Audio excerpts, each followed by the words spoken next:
Hello everyone. Am I audible? Yeah, Yes, you're audible. Yes, Yes. ma'am. yes, Yes. Okay. How are you doing? Fine, ma'am. Yeah, doing good. Good. Sorry for the delay. There was some like power issues in my side. That's why it got delayed. No worries. So can you all like briefly introduce yourself, like your background? Are you working, or are you already a working professional, or you wanted to start a new career in this field?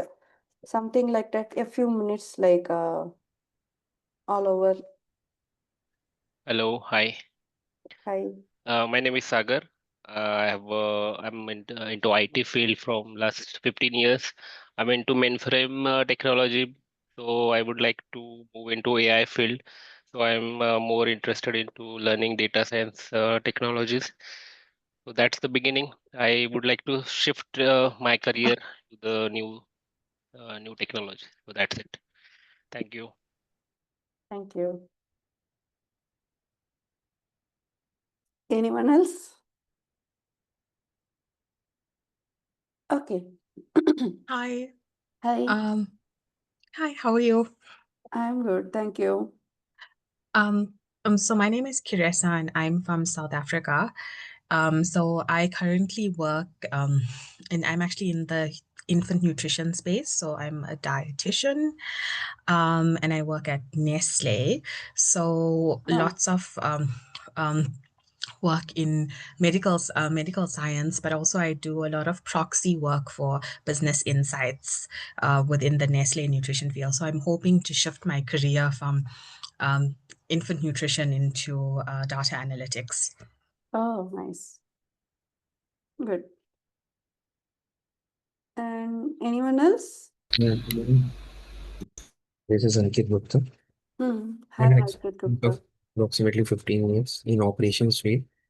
So in operations, we also used to, take the help of the technical person to, automate some of the processes. Hmm. That is why I want to learn this Hmm. to, my colleague or myself, to, automate some of the, processes in operations. Hmm. Good. Yeah. Nice Hi, talking. my name is Ashish, Hmm. and currently I am in customer service portfolio. I need to switch my career to IT, Hmm. so I'm starting with data analysis. Nice. Hello, ma'am.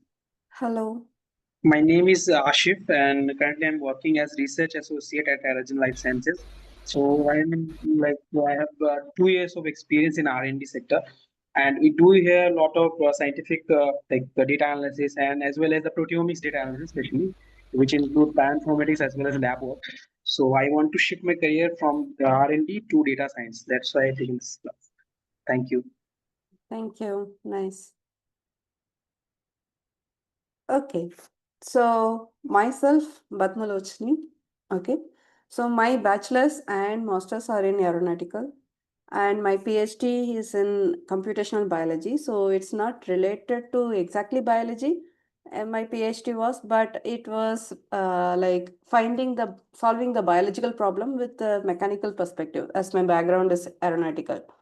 Now, I did my PhD in IIT Bombay, Indian Institute of Technology. And now currently I'm working with Anubio. So we are finding drugs for cancer using the AI architecture. That's what my current role. I'm a scientist bioinformatician. Uh, in that case, so we are working in AI to find drugs for like to find the patient stratification. Like not all the drugs work for every patients, right? So we are finding like how each patient will respond to different drugs, and then we will give that drugs using our AI architecture. So that is what I'm currently in. So I will be your mentor for this Python course. And can you please let me know, like, do you have some knowledge in any programming language, or like, are you completely new? If it is mixed, I will go in that pace. If everyone have some knowledge, then I will be little bit fast. Otherwise, there's no, there will not be any, and definitely when I'm like teaching you, you can always interrupt. Okay, you can just unmute and speak yourself. Like if you have any doubts, it can be any minor or any naive doubts.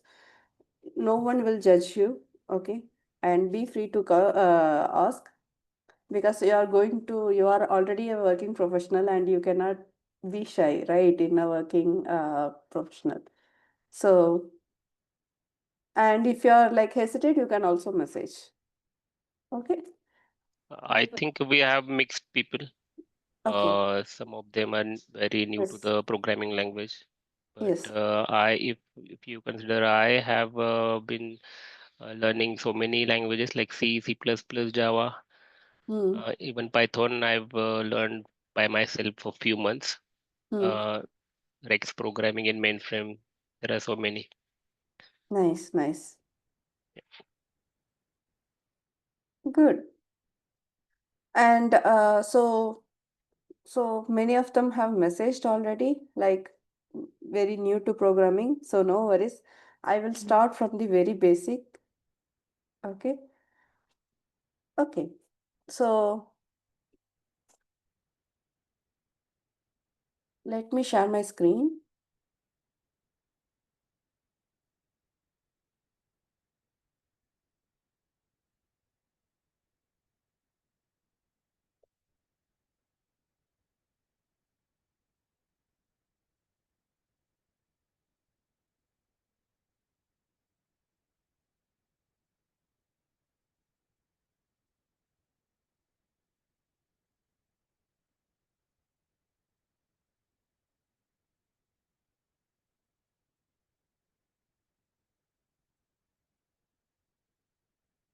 My screen is visible to everyone, right?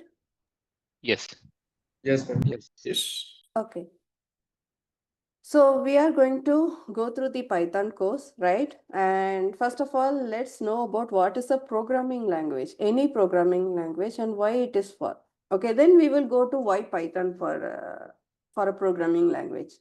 Okay, so what is a programming language and why it have been invented initially?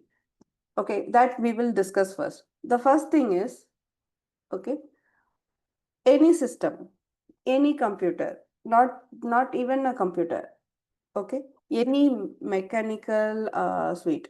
So what does it know? It just knows on and off, right? Any machine or anything you can take, it will know only on or off. Either the power should go on within the circuit or there shouldn't be any power. That is the only thing it knows for a hardware, right? So that is something we call it as a binary. Okay, so when there is a flow of current, then it is 1. And if there is no flow of current, then it is 0. And that is the only language a hardware or a machine can understand. It's a binary language. Okay. The way we understand is a high level language. It can be English, Hindi, right? Or any other language, for example, Tamil, Telugu, Malayalam, Kannadam, right? So these are all high level language which we can understand. We communicate with each other, right?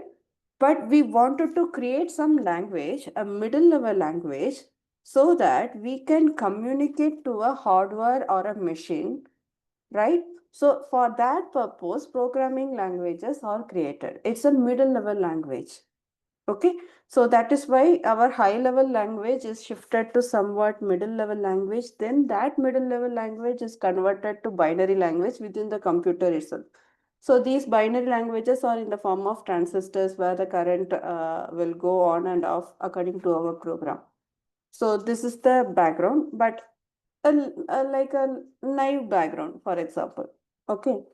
So we know what is programming language and what is high level language, what is binary language. Binary language means only two values, right? And it's zeros or ones. That is the only thing the hardware or a machine knows about it. And we know a lot. Like we have like lot of letters, lot of languages to communicate, right? And so we just build a gap between the high level language to the binary language. So that is the programming language we are interested in. Now, why Python, for example? So one thing is easy readability. So first thing is there are many languages like C, C++, Java. Somehow, someone like Ax have already mentioned that they have learned through like online, right? So what is the difference? For example, if you wanted to print something like in a computer or say something or get something in C, C++, Fortran, or they are like somewhat not user friendly, not easy readable. So in C, what we use it, if you wanted to get an input from the user, you will just use scanf and within bracket, double quotation, semicolon. There are like lot of punctuations that should be remembered, and the keyword should be like you should remember the keywords to use appropriately. And in C++, it will be C in for like getting an input and C out for getting an output. Again, it's not very easy to understand. What do you mean by C in? Like anyone new to a language, can they understand what is C in or what is C out?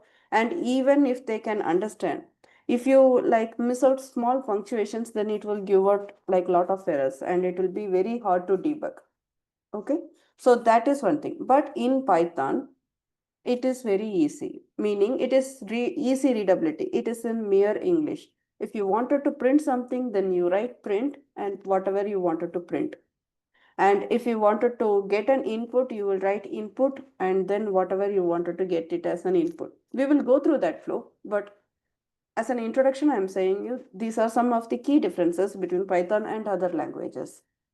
And next up, C++, all other languages uses compiler and we use interpreter.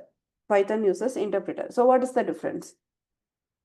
So let's say that you have a like 100 lines of codes or even 1,000 lines of code, and you have like wrote everything and you started running it, and suddenly you are getting an error.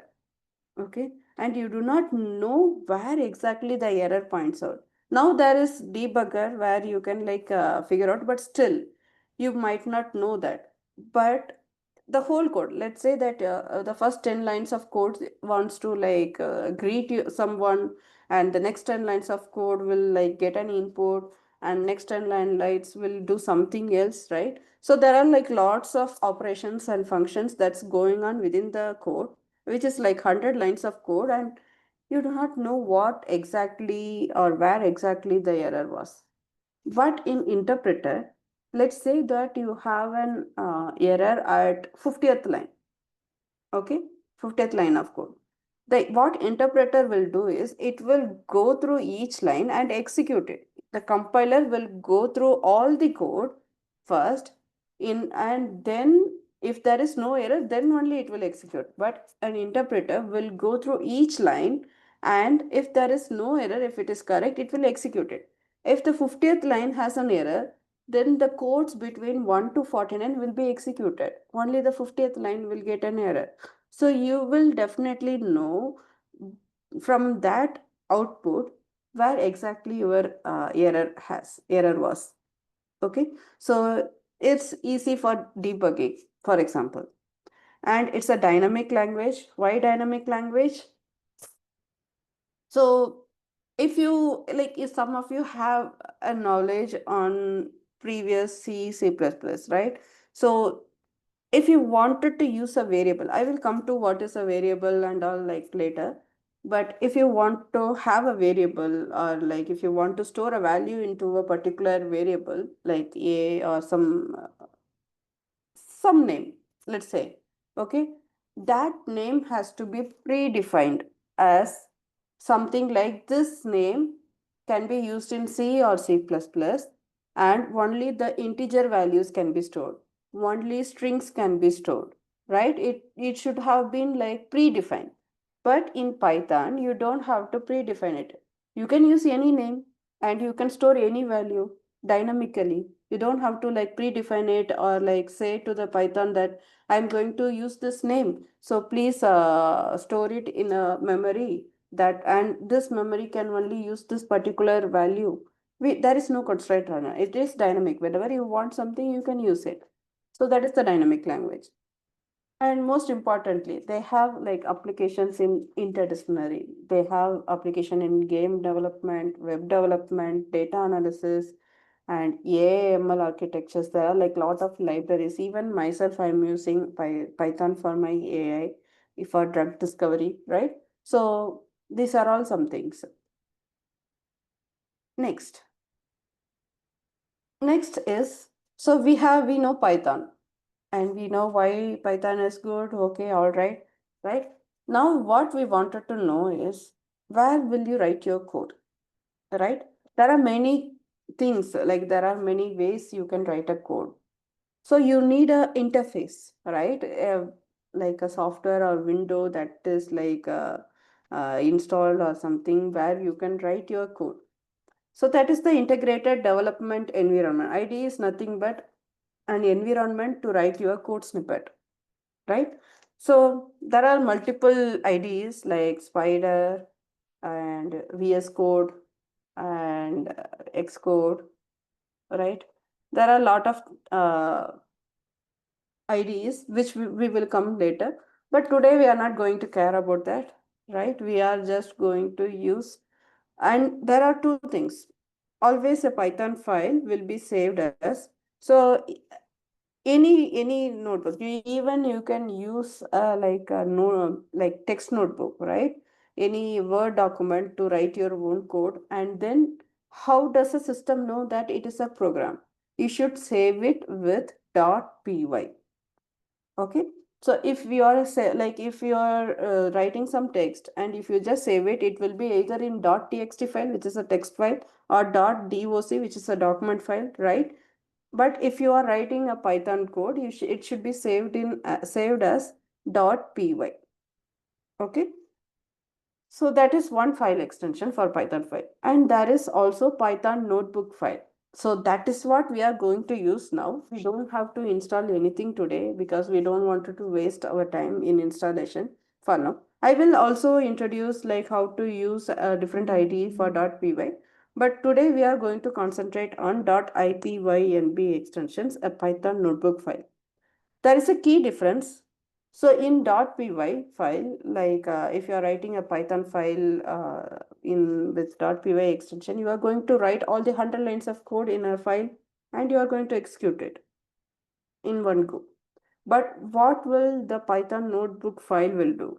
So it will have like lot of cells, multiple cells, where you can just write one code in a cell and then just run it, and you can see the output. Then in the next cell you can just continue with your code, so you can see your result immediately. I will tell you the uses when we like move on. Okay, but for now we are going to use the Python notebook file, which is very easy to use.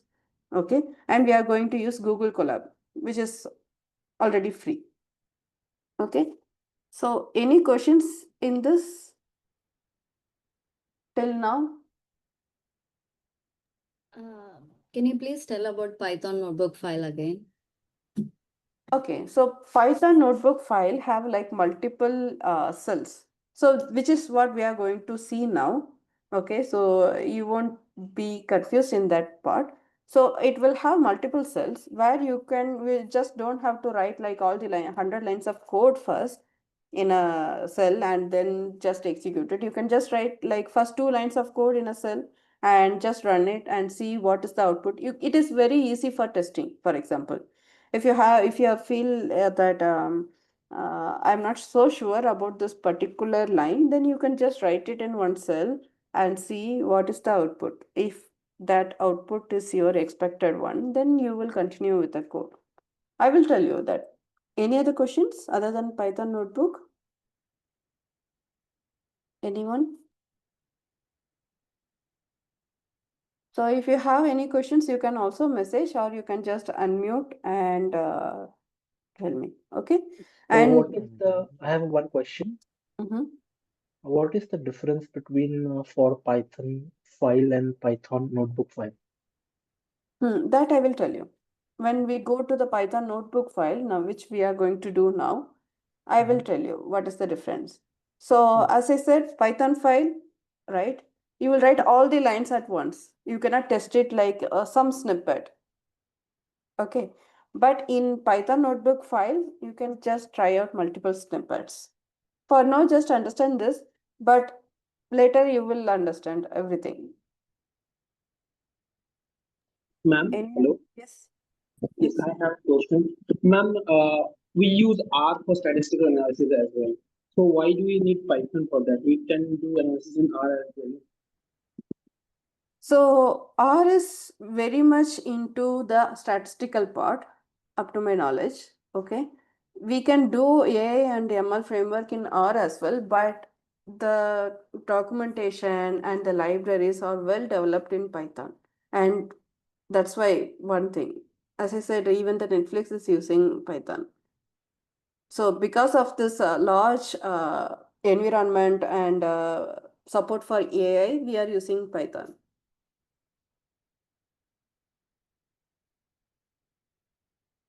Any other questions? Anyone? Like it's a open source technology, right? Yes, it's a open Yeah, source. because of that, anyone can modify and come up with their own modules and libraries so that others can make use of them Yes. instead of creating them again. So that's how the community is large. So Yes, community is large. so many support is available on the internet. Maybe R was not that much famous. Because of that, Python is more preferred. Yes. Right.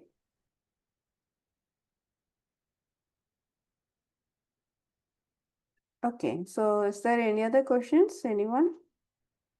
Shall we move on?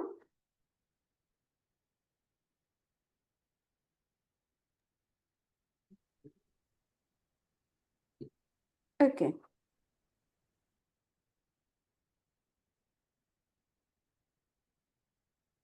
Okay, so let's move on. Okay. So first I will tell you how to open a notebook using Google Colab. Right? Let me stop share and share a different screen.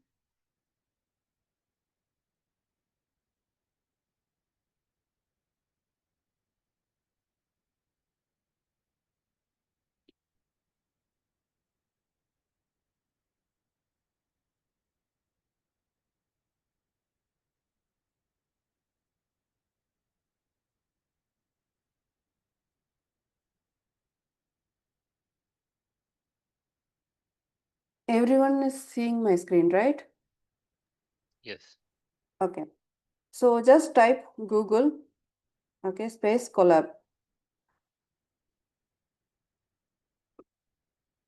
And then you will get the first option, collab.research.google.com. Okay, just select that. You have to log in with your Google account. Since I have already logged in, it is showing me it directly went inside. Okay. And now there is like recent notebooks. I have already like lot of notebooks. For you, it might be just welcome to Collab, or it will directly show this page for you. Okay.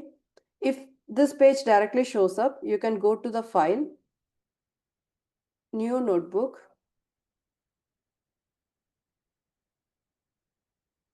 and it will it will open a new notebook for you.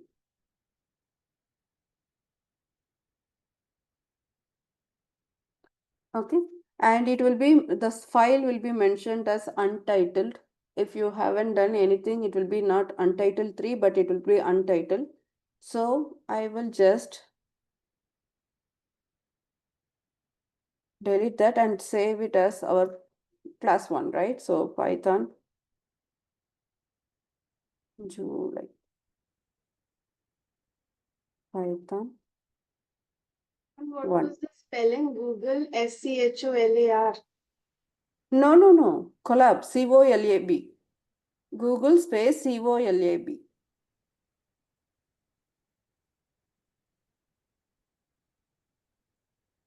Okay. Now it is saved as July Python 1. You can save it like class 1, class 2, it's up to you. I'm just saving it as like this. Let me know when you have the screen, when everyone have the screen.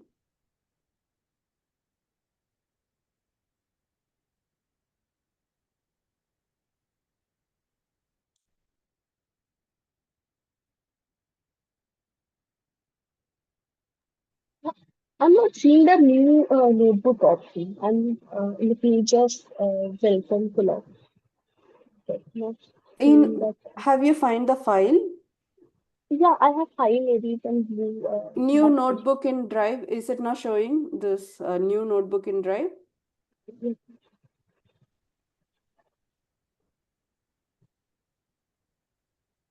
Yeah, It's showing, right?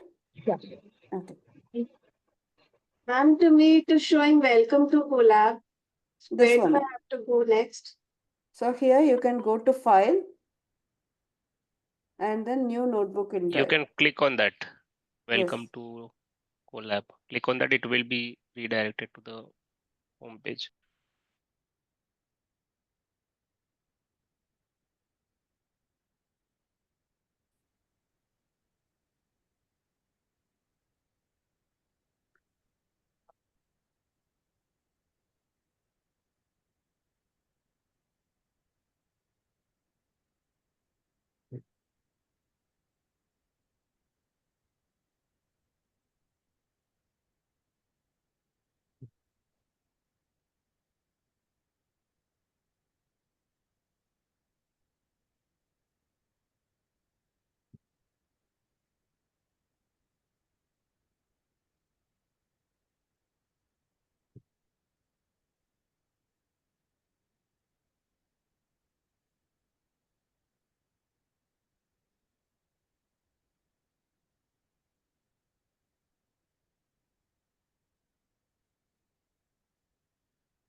Have you got it, everyone?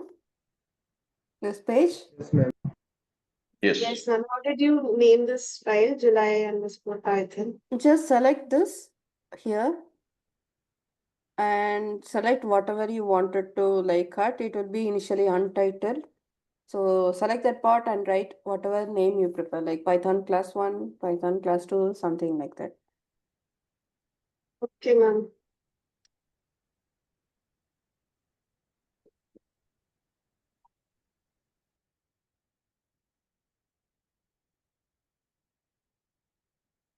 Okay, good. So this is the kernel, this is a notebook. So what I meant before, right? Like a notebook have multiple cells, right? Where you don't have to write a code all at once and you don't have to execute. And you can see the extension .ipynb, which is a IPython interactive Python notebook. That's the full form. Okay, so what we should do, there are multiple, so but we can see only one cell at here, right? So when you go here to the border, up or below, in both the cases you can see that you can always include another cell for code or another cell for text. Okay, for example, let me go to the top of the border and you can select text. Okay, and I will go to this part later, but for now just understand that this is something where you can write anything.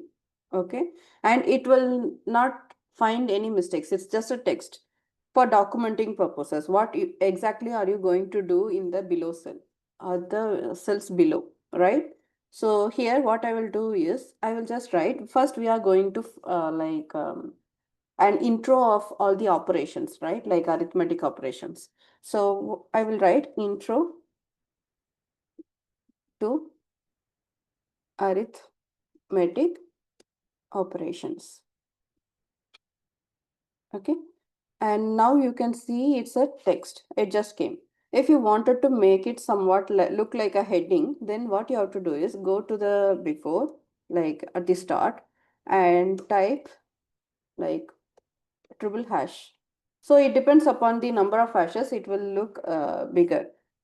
So if I write like triple hash, it will look somewhat bigger. And if I just delete one, like just two hash, and you should always remember to give space between hash and the words or letters which follows. Now it looks somewhat bigger. So this is nothing but like a text where you can just write something for documenting purposes. We will come to this part later on. We are not going to concentrate on this first class. Okay, but I will definitely cover that. Okay, so this is intro to arithmetic operations. First listen, everyone, just you don't have to like write with me. I will always give time for you to like try it out. Okay, but please now for now just understand whatever we are trying to do. So what are the arithmetic operators, for example, addition, subtraction, multiplication, division, right? So these are some of the basic arithmetic operations. And as I told you, like you don't have to write everything in a single code, right? So in a Python file, how would it look? You will have like one single cell where you have to write all the code, all the lines of code, and then there is a play button here, right? It's a run button. It depends upon the IDE you are using, right? Different IDEs will have different run option, right?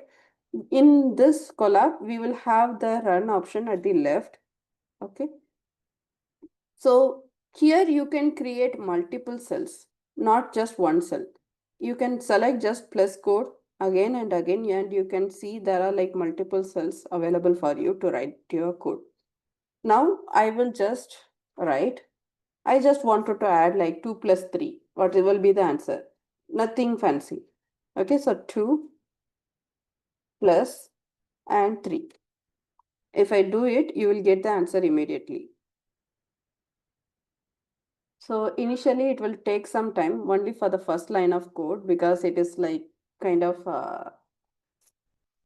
doing all the things, right? Like saving the file and getting it out. So 2 plus 3, 5. Now let's do another like 4 plus 6 and run 10. The space is not compulsory here. Just for readability, I gave space. Okay, it will look nice if you give space between a number and an operator. Okay. And similarly, you can do multiple operations like 3 plus 4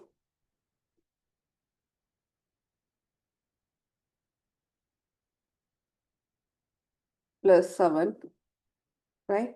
And you can just run it. You will get different answer. Okay.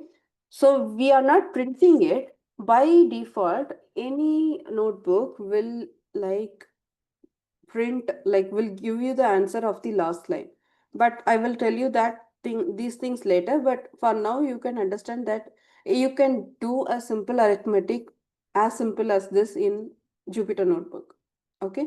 If you wanted to do subtraction like 10 minus 2, it's 8. It will just give you the 8. Okay. And 4 into 10, 40. It will give you 40.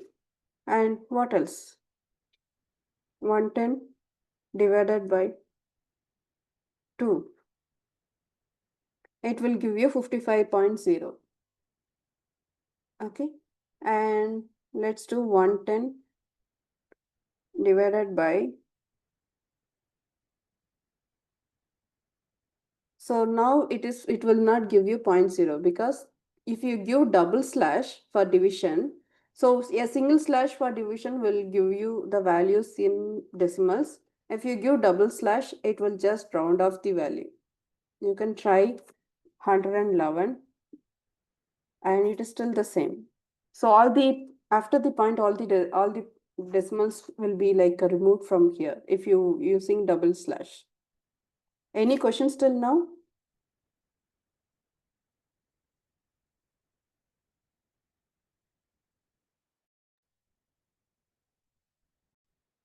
No.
Hello, am I audible?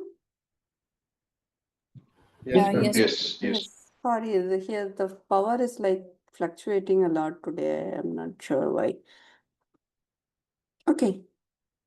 So, any questions on the arithmetic operations which we have done? It's very naive and it's very like it's not about exactly the Python which you will be doing, but it's an intro, right?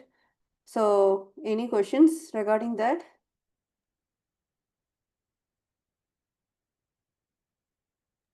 Anyone? No, Okay. Ma'am, I have a question. Maybe it's silly. As I'm new to Python, like when I opened into the home page, I'm into the home page which says "Welcome to Collab." Mm-hmm. Like how could I save that file? Because I'm not able to get any option to save it. All it says is "Welcome to Collab." The moment I click on the top left hand side to change the name, Mm-hmm. it does not even allow me to do so. It's not allowing to change the name. Yeah. Have you tried like clicking on here and selecting and just retyping it? Yeah, I just click. If you want, can I share my screen for a Yes, moment? of course, you can share. Thank you. Thank you. Mm.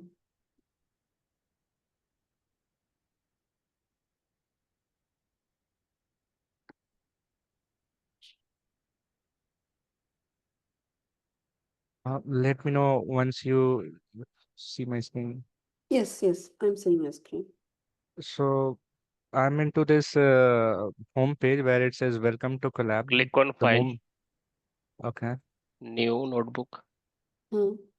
And Drive. Okay. That's it. Okay. And just one more question, when like in case when I try to save this particular file, will it get saved into G drive, or is there It's any way already to? saved. It's already saved. You just have to like, so now you are getting untitled 0 here, right? Just Yeah. rename that. Yes, Okay. class 1. Okay.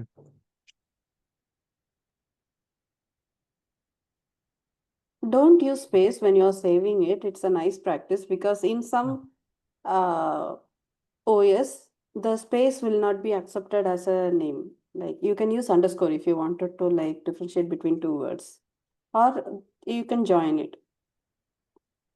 Okay. Okay. Sure, ma'am. Thank you so much. So now it's already saved. Okay. So class 1 is already saved into a Google Drive. It will be automatically saved, and every time when you do it, you can just press Control S, but it will be already saved in Google Colab. And you can see the release notes at the right? You can just close that. You don't need that. Yes. Okay. Okay. Thank you very much. Now try inserting new cells and try these operations as well. Okay.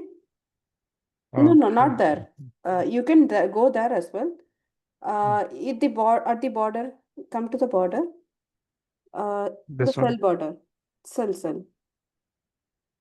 Yes, cell border. Drag your mouse to the border. Yes, there you can see code options. And even in the bottom also you can see the code options. If you come to the like bottom border, yes. You can see multiple cells are inserted, right? Now go to the bottom border. Anywhere. It doesn't matter. Yes. Just the line. Yes. Now you can select not code, text code. Yes. Just click it and you can see like another cell appeared. You can just click multiple times. You don't have to like go to the each cell's border and select the code. You can go to this code and just continuously click it for like 5 times. Yes. Now you can see like multiple cells are added, right? Now each Right. cell you can try different operations and check. Sure. Got that. Okay. Thank you so much. Yeah, sure.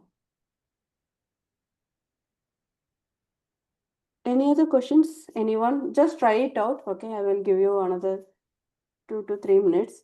Addition, subtraction, multiplication, division, and integer division, where you don't get decimal points. Okay, try it out. And if you have any doubts or like if you are facing some issues, just I let me want to know. ask something. Okay. There's written that generate with AI. Are we gonna generate the code with AI later No, on too? no. You are not going to use AI help for this. See, if you are like using AI help, then you will never learn. Okay, it's not for us. Okay, we are not going to generate with AI. We are going to do our own code. What generate AI will do, it will do the code for us. Sometimes it will be wrong, but you will never understand, right? So we are not going to use AI's help. Hi, ma'am. I have a question. Yes. If I want to keep up to 2 decimal, then what will I have to do? I want my answer up I to will tell you that, yeah, there is also the round off which we can do. We can constrain the number of decimal points to 3 or whatever you prefer. Okay, I will come to that. We will use some libraries for that. I will come to that later. Definitely I will cover. Okay, thank you. Yeah, sure. Ma'am, I have one question. Like how to on that page on the Python notebook, how did you make the text bold? Okay, I will show you.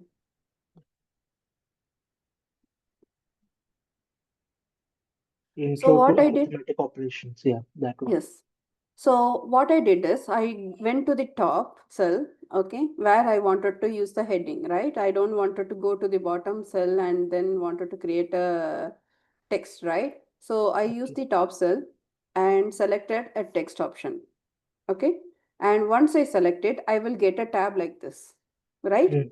Yes, And yes. now you can write any text you want, okay? I just wrote intro to arithmetic operations, right?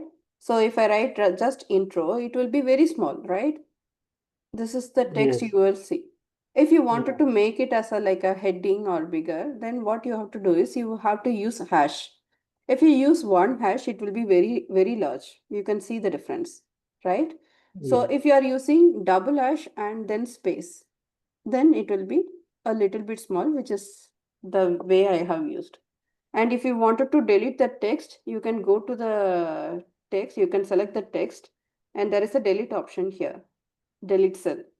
You can Okay. delete it. Everywhere, in every cell, there will be delete option. If you want to delete it, you can delete it and create a new cell. Okay. Got it. Mm.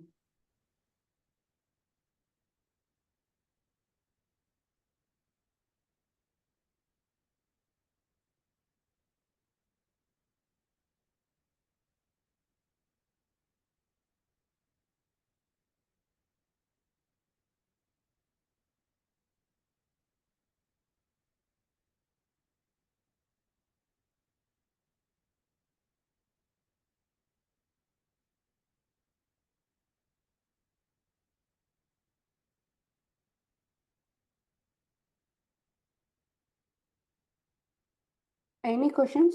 Anyone? Do you need time? Another 2 minutes or something for trying it out?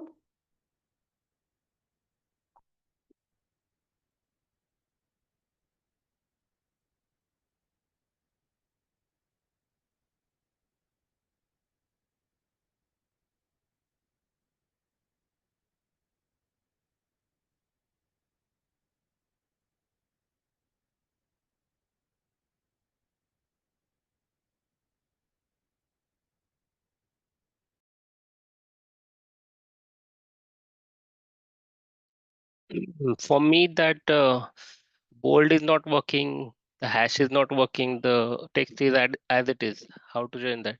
Can you share? Have you Okay. like left some space? So here I have Mhm. like included two ash, and Mhm. if there is no space between the ash and the text, it will not show any difference. There is a space, I'll show you. Okay. Okay, okay. Hmm.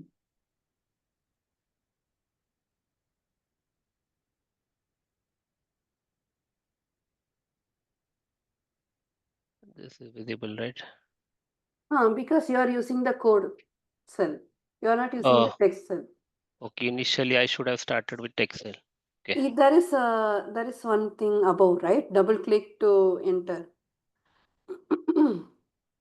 And this is the text cell. You can Excel. see the difference, right? But this is not changed, right? I mean, if you we write anything inside code, it Yes, in within Ash will it not. will not change. Yes, that's the Okay. command.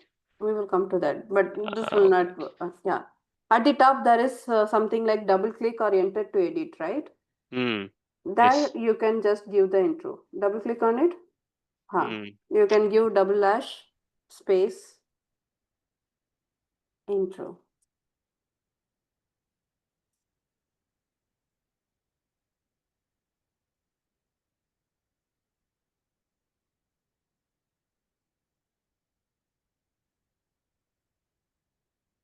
So should I click elsewhere so that it will work? Any cell. If you move on to next cell, it will automatically appear. Hmm. Okay. Okay, if you wanted to delete some cell, which is this next Hmm. thing, right? Like bold text, you can just delete it. Yes. Okay. Thank you. Yeah, sure. Any questions? Anyone? No? Okay. So shall we move on? Yes. Okay, good. I will share my screen again.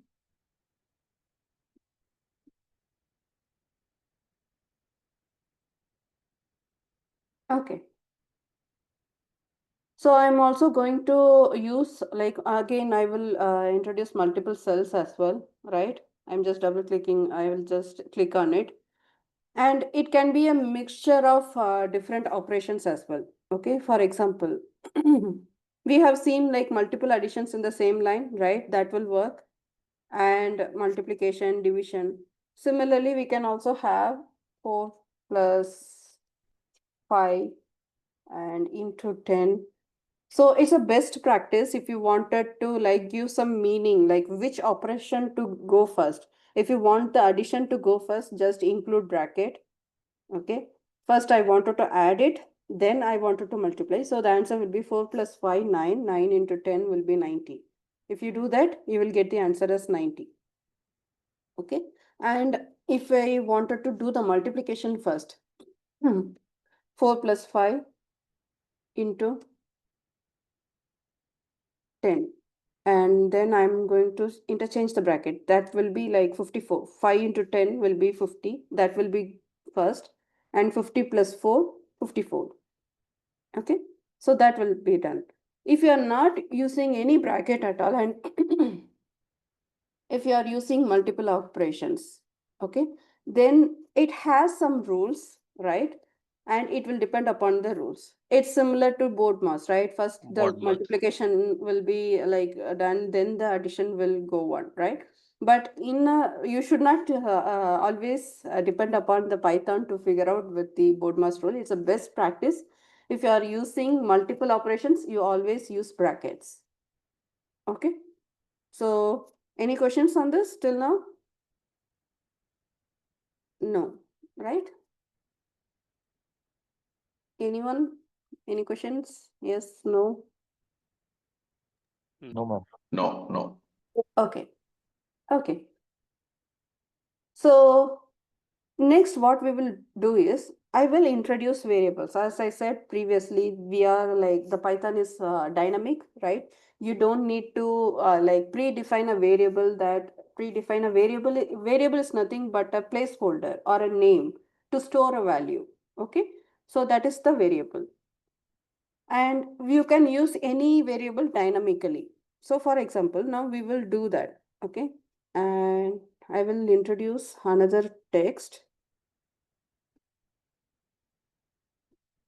And now I will introduce two variables. So intro to variables. Okay. So the variables can be any name. And there are set of rules for variables, but we will come to that later. Okay. First, the variables are very like or a name or a placeholder to store a value. Here we have used the value directly, right? We didn't use any particular variable to store the value. We have used 4 plus 5 into 10 and some numbers directly. Now we are going to use some name to store a particular value. For example, let's say that I am using a variable A. It's just a variable and a placeholder, and where I am going to store the value 21. And it and it sorry, it will not give any output, right? It is just storing the value 21 to A. And if I just print A, okay, you can in notebook, in Python file, you cannot just use A to print it out, okay? There is a keyword print, but we will come to that keywords later. So if I just run A, you can see the value stored in the variable is 21, okay? Now I will add something to the variable. So let's say that A plus 10, which means the value in the variable is 21 and I am adding 10 to that value, which is 31, which will give me 21 plus 10, 31. If I run it, you will get 31, right? And if you see A again, it will not change the value A because you are not storing it. If you wanted to store, you have to use equal to, right? You are just performing some operations. Instead of like 4 plus 5, you are giving A plus 5, which doesn't change the value 4, right? So it will not change the variable value in the variable at all. And you can use multiple variables. Let's say that I'm going to use, I know already A is there, right? So let's say num1, another variable. You can have numbers and variables mixed, but you should not start with the number. You should always start with the alphabets or underscore. Okay. We will come to that, but I'm just storing num1 equal to something like 15, and you can have multiple lines in the same cell.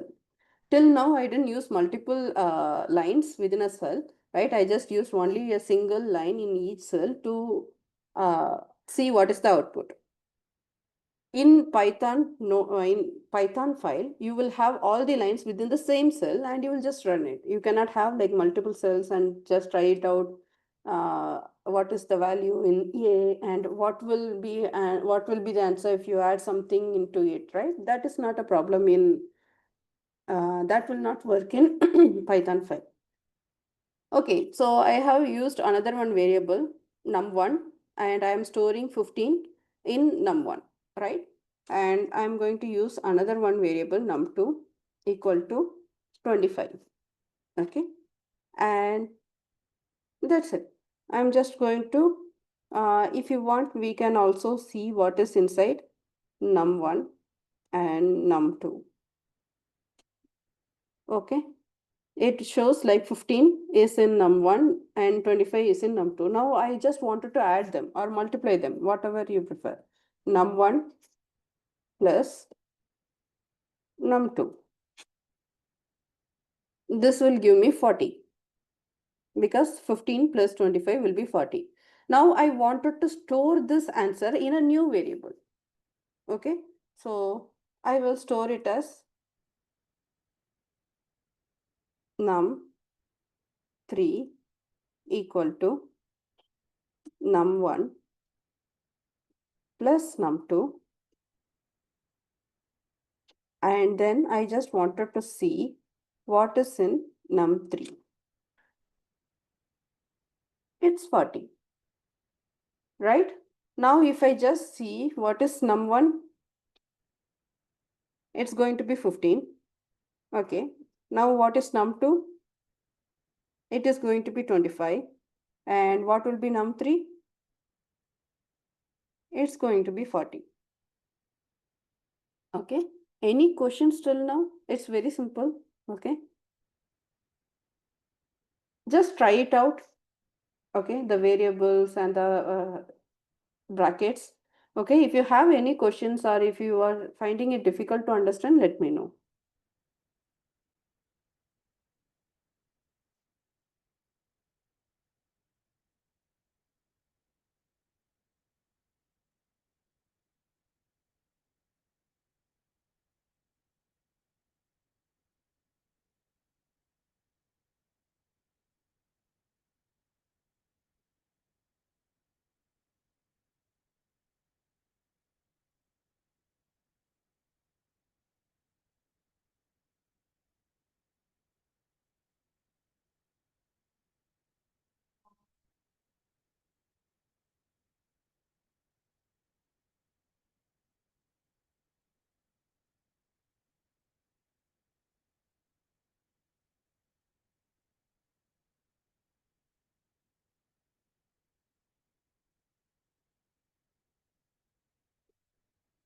I am going very slowly. Just the first two classes might be very slow because I want everyone to be on the line to understand and to be comfortable with the language itself.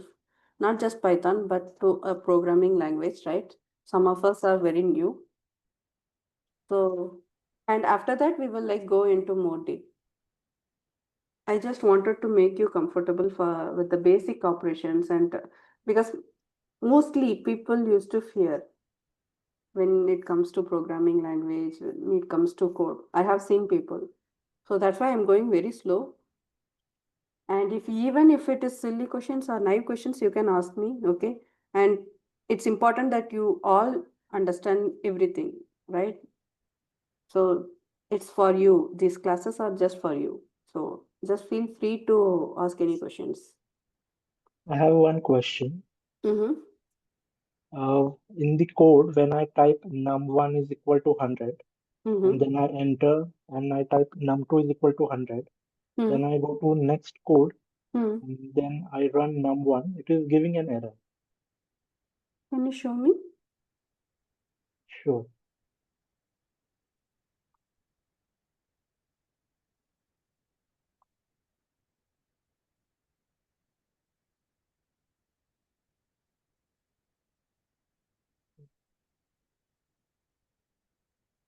Okay.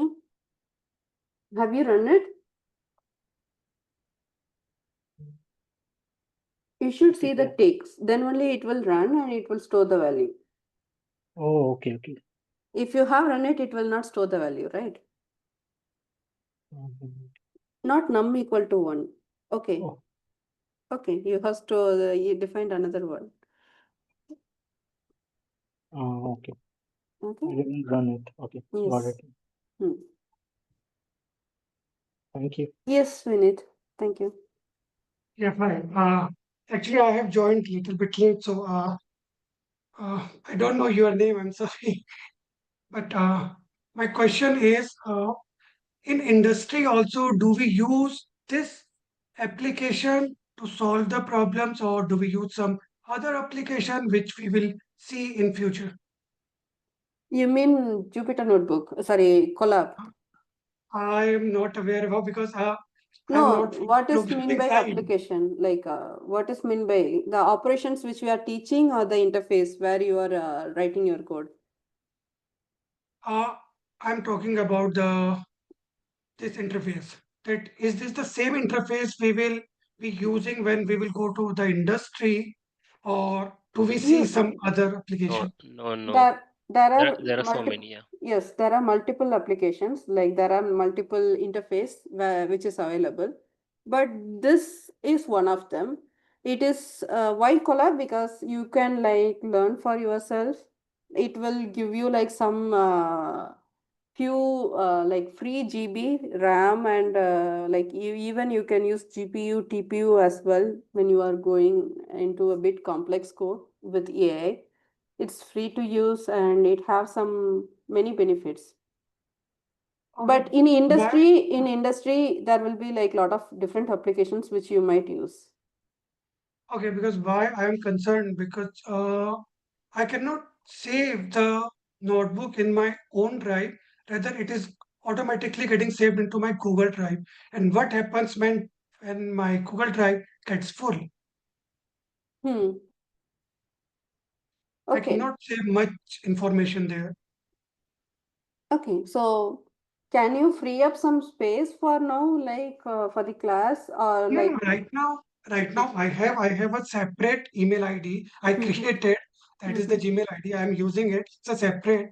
But what my point is, later when we will practice and we will You do can some. download it. You can download it to a local file. I will show you how. Okay. Okay, That's a so good we can question. download it and then we You will can use remove a it different, from the drive. yes. No, not Drive. You can just download it. See, locate in Drive will take you to the file, but you don't need to go there as well. So there is a download option. Can you see here? Yes. And here you can see download.ipynb file. Okay, you can download it. It will be in your local computer. Downloads in the downloads option, right? Like downloads folder. And you can use that file in whichever application. You have already written a code in Google Colab. So it will not get deleted. It's already saved, right? Now you can just download it. And then if I just download it, you can see it will just get downloaded. And in my downloads, if I go and see, it will be there. July Python 1.ipynb will be there. Everyone can like just download and check. It will be there. Now in industries or something, like if you are going to use multiple applications, every application, any notebook file will have the same extension .ipynb. It's interactive Python notebook. Okay. So you can just import it. You can here as well, like if you have some Python notebook already existing, you can use like file and upload notebook. Okay. And in that, here you can see there will be multiple options. Like from Google Drive, do you want to upload from GitHub? From upload itself, there is some browse option, and you can just select that and select the file which you wanted to upload. Then it will appear it here. You can either upload or download from your local computer. It's possible in Google Drive. Why I chose this one? Because you don't need to install, right? In the first class, you used to install and it will take time. Rather than like taking some time for installation, I just wanted to go into the field. And later, once you are comfortable in the field, then it will not take much longer for the installation or anything, right? So that's why I choose this path. Understood. And one more question, just that after downloading this file, for example, I delete this file from my drive, and now it is saved in my local computer. Yes. If I want to open that Google Colab file which is saved in my local computer, can I use it in some other application, or maybe in Google Colab once again? Yes. Yes. Already it's downloaded, right? It's in your Yes. local computer. You can upload it in either Google Colab or you can use multiple applications, different applications to open it. Got it. Then it's fine. Yes. Understood. Thank you. Thank you. I have one more question. Yes. Do we have to download like Python applications separately apart from Colab? For this Because class or for here or like? for here as well as for future, like future work Yes, requirement we will be industry. using Jupyter Notebook. Okay. Jupyter Notebook, that's a downloadable which can be installed in locally. Okay, this is a cloud, right? Google Drive is a cloud, so you don't have to install anything or you don't have to download anything here. So that's why we started with this. But when you are using different applications, you have to download and install. It's there. So And we there have to are pay like various. charge for that? Huh? We have to pay for that, like Microsoft No, Office? no. Not Microsoft, no. It's Okay. free. Okay. Okay. Thank you. And Yeah. these notebooks will also work in Jupyter also, right? We can upload it there. Yes. .ipynb files will always work on all the notebooks. Oh, And .py files will work on all other Python interfaces. oh. Okay.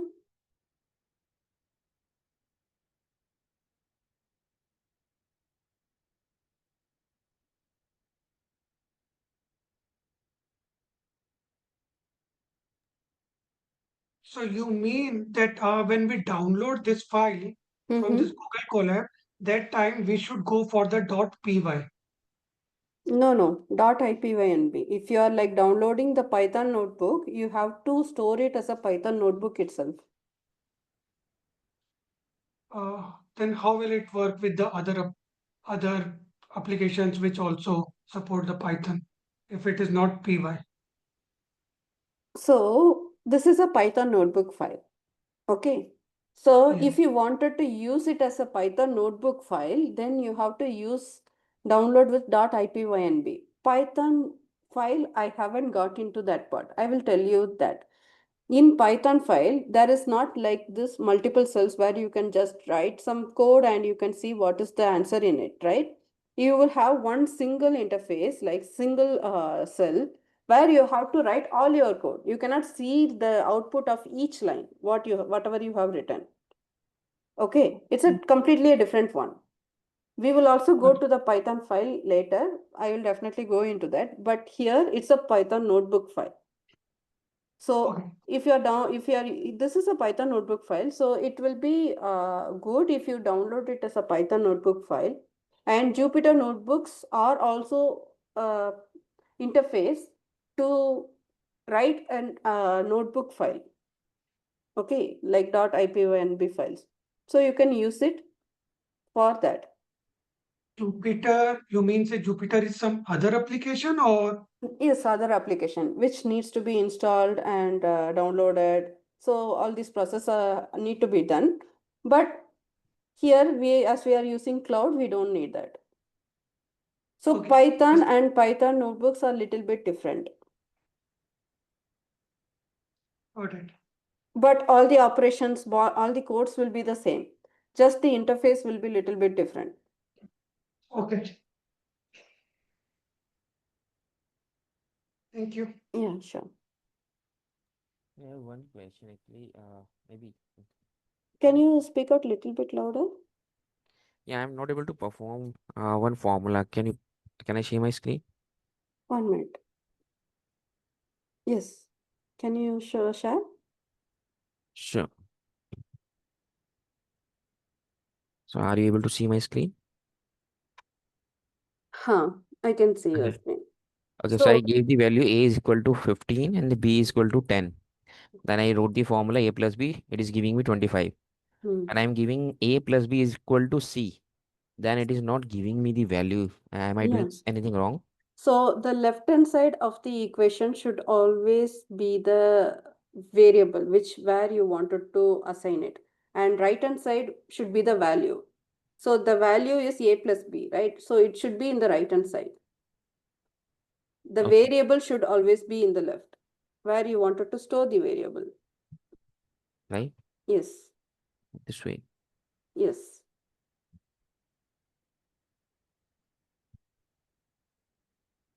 Still. C, just type C and check. Okay, got it. Okay, Okay. thank you. Yeah. Okay. Anyone? Any other questions?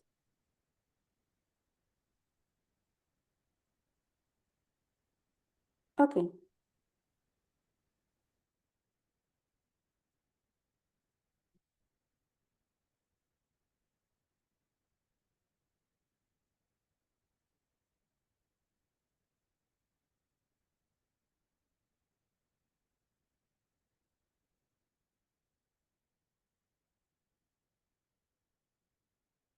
Any questions, anyone? Okay, so let me share. So have you all tried it out already? Both the brackets and Yes, yes, ma'am. Yes. okay, good. Okay, so there is also other operations even in the arithmetic operation. So it will come under the operation. So I'm just going above the intro to variables and selecting one code. You can select a code in between, code cell in between as well. So let's say that minus, like addition, subtraction. We can also do like -5, a negative integer, -2, right? What will be the answer? It will be -7. -5, -2 will be -7, right? These operations can also be done. And you know how the division performs, right? Like 10 divided by 2, 10 slash 2 will give you 5.0. What if you wanted to find the remainder? Okay, so if you divide 10 by 2, what will be the remainder? 0. 0, right? And let's see. So if I do 10 and I wanted to find the remainder, in that case, I will have to use modulus. Mod. So in mod, for modulus, we use percentage for Python, in Python. So 10 mod 2 will give you 0. That's the remainder. And if I wanted to check for like 11 mod 2, it should give me 1. yes. Okay, so this is the remainder. So you know addition, subtraction, multiplication, division, and integer division, and the modulus, right, for finding the remainder. Okay, and you know how to use the variables, right? And now there can be like multiple operations. Okay, we will just go into that. So let's say that we will name some conventions, like let's say apple, and apple's cost is something like 25. Okay, and banana will be something like 10, or let's say 5, and total cost. Okay, so total underscore cost. Okay, and a person buys, let's say that he buys 5 apples, 5 into apples, right? And 10 bananas.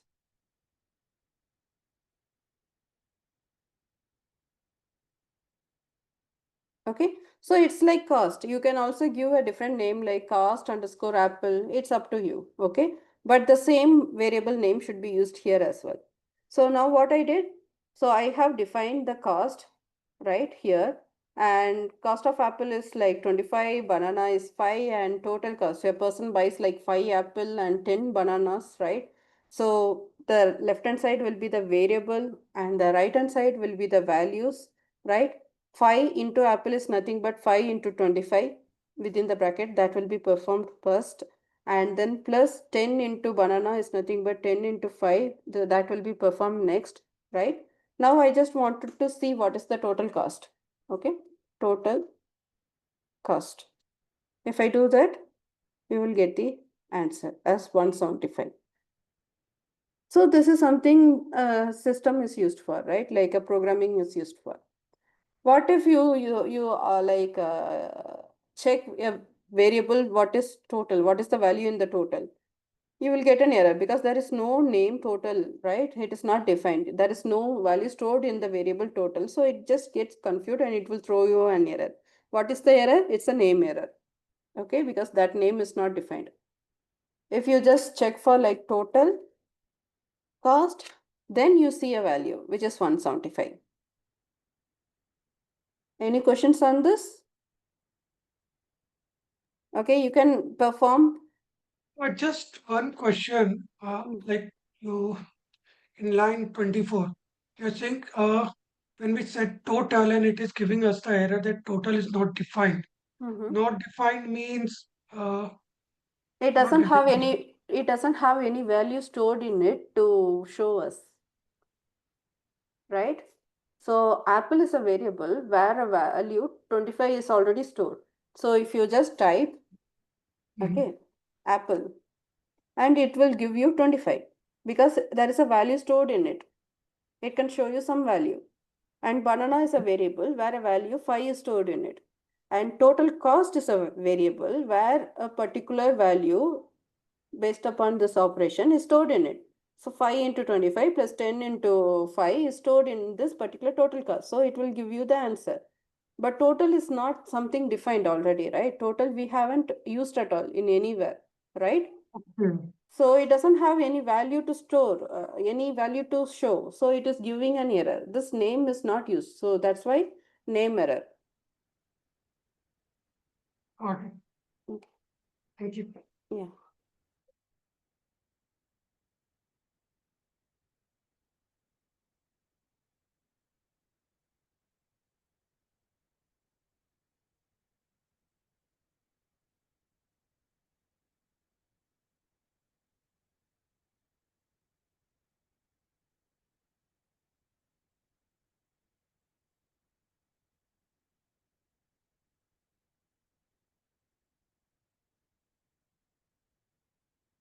Okay, so after 5 minutes, can I give you a break? Is okay?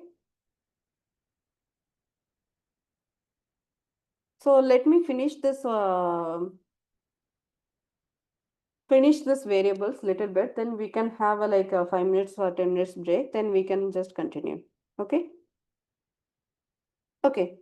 So I will also give you like another two things which I wanted to tell you on the variables part. Okay. We know that we have used lot of variables like A, right? A is like something 21, right? And num1, num2, apple, banana, total cost, and there are like lot of variables and which I do not need. A is a variable which I have used to show you something, right? Like how the variable works. If I run it, it will show you the value stored in it.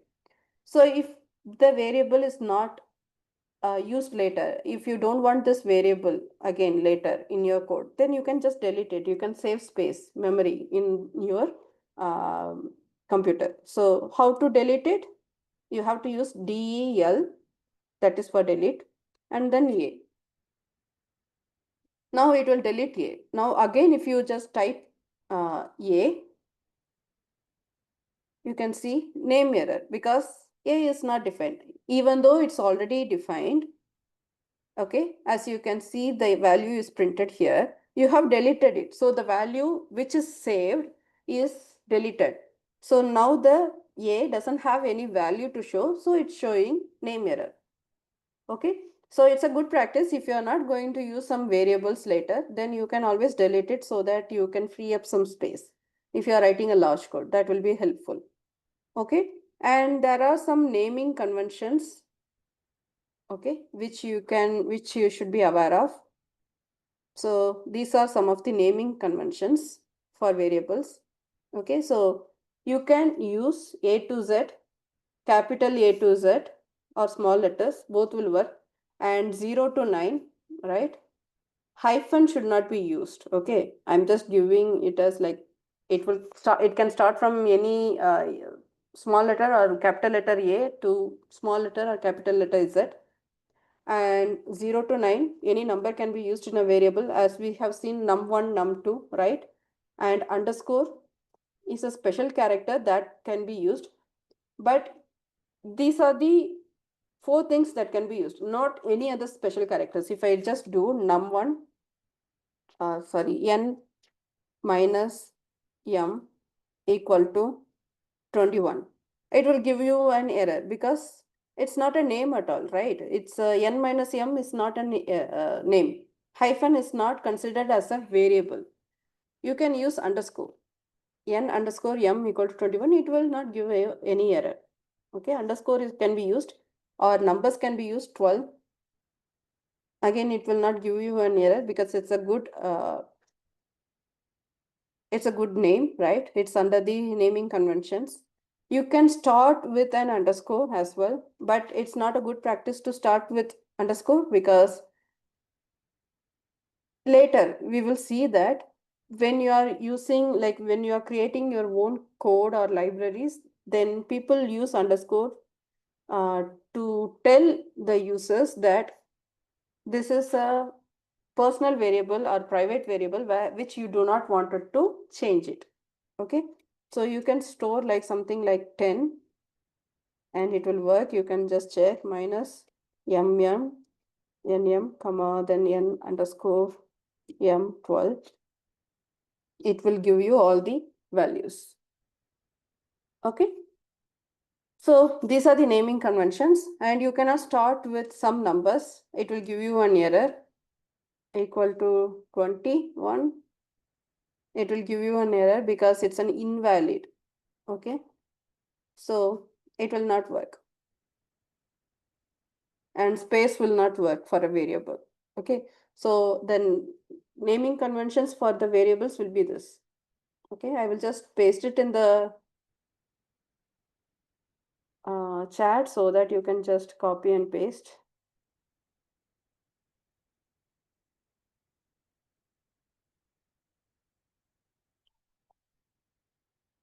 Okay, yes, so someone raised the hand, right? You can just ask me. Yeah. Hello. Yes. Is this naming convention same for every ID that we are gonna use later, or is it just Yes. for the collab? No. Everything will be same. The Python code is the same for everything. Just the interface where you are writing is different. Okay, the same code. Okay. Every all the rules and whatever you learned here, it will work on everything. Just the interface will be different. Where you are writing will be different, but otherwise it's the same. Okay. Thank you. Okay. Yep. Okay. So now you can like go for a break, and we will meet at 11:40. Okay. Yes. And and you can then try it out, this delete options and the naming conventions. Just try it out with some error and try something without an error, and try to be like comfortable with this variables. Okay, so we will meet at 11:40. I'm not going to leave the screen, means I'm not going to cut the call. It will be on call, but we will just have some break and we will meet at 11:40.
Okay, so can we start?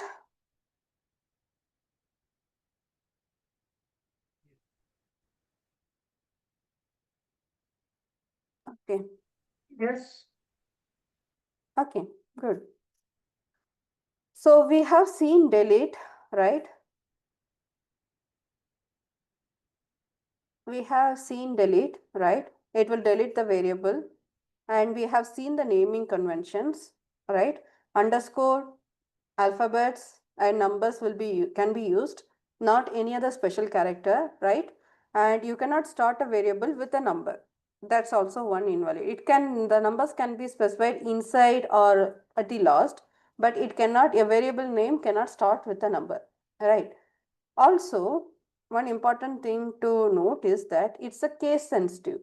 So let me just say that A equal to 10, 15 or something. Okay, and I'm just defining it. And if I just print A, it will show 15. But if I use capital A instead, right, it will throw you an error because capital A is different from small letter A in code. It is case sensitive, meaning the same case should be used again and again. It cannot be interchanged. Okay, that is one thing to note. And different other special characters are not used, like a, at, or like ampersand. What are the special characters? You can try it out. Equal to 10. It will not work because it's an invalid syntax. Okay. So that's it for the variables. Any doubts? You want time to try it out?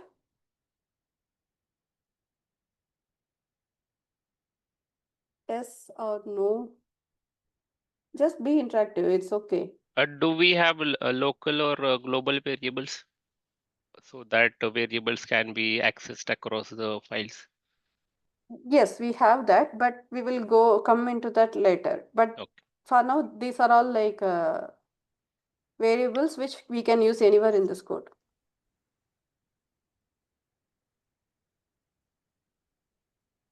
Is the value of each variable fixed? Like if I write a is equal to 21, and if after some time if I want to change the value of a, can I do that or does it Yes. get fixed? Yes, that's a good question. So let's say that my previous A value is what? 15, right? If I just print it, it will show me 15. Now I wanted to change the value of A. You can do it. A equal to, let's say, 21. Now the value of A will become 21. The previous value will get lost. So now if you check for A, okay, the latest value will be there, but the previous value will be deleted. But you will not get any error. Just the previous value will be deleted. It will be overwritten. That's a good point though.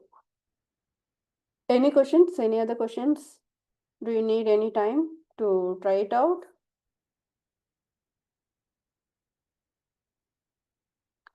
And these are all the comments. Okay, so we have seen that there are two things like code and text. Text is used for something that is kind of documentation, right? To write something. But this is available only in Jupyter notebooks, not in Python files. Okay, so I'm just going to delete this, for example. Okay, now inside the code, if you like have 100 lines of code and you wanted to show what exactly it is doing, you will use ash to write in a normal English. Okay, it will not throw you any error because after ash, anything you write will not be considered by the Python interpreter. It will not check for any error. This is just for your readability. Comment. Okay, comment. So these are named as comments. In different languages, we use different symbols for comments. In Python, we use hash anywhere in all the applications. And whatever we are learning here, it will be applied in all the applications because Python is the same. You are going to use Python in every application, right?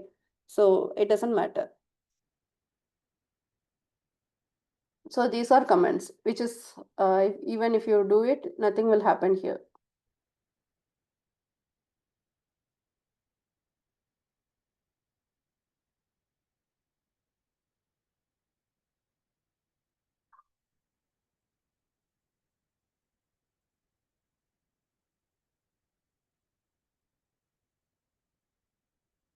Yes, even Python, this is Python only. The way you write it is different, but it is Python. The same rules and everything will apply in every application. So don't get confused with the application. I will show you how different applications work as well, but all are same. Everything is same. Whatever you are learning here will be there as well.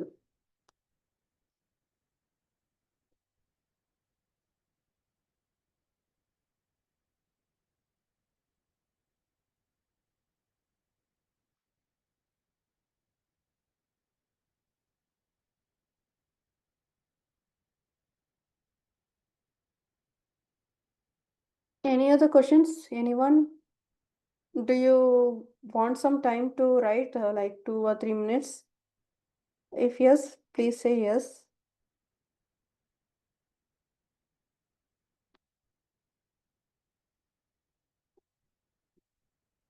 Anyone? Yes, no? No, I think you can continue. Okay. Anyone you are saying any other? I heard like multiple voice. Okay.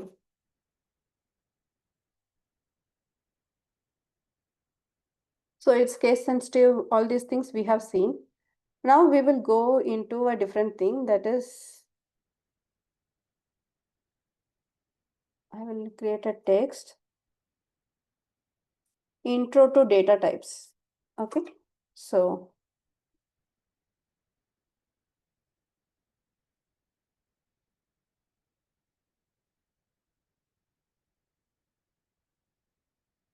okay, so what are data types?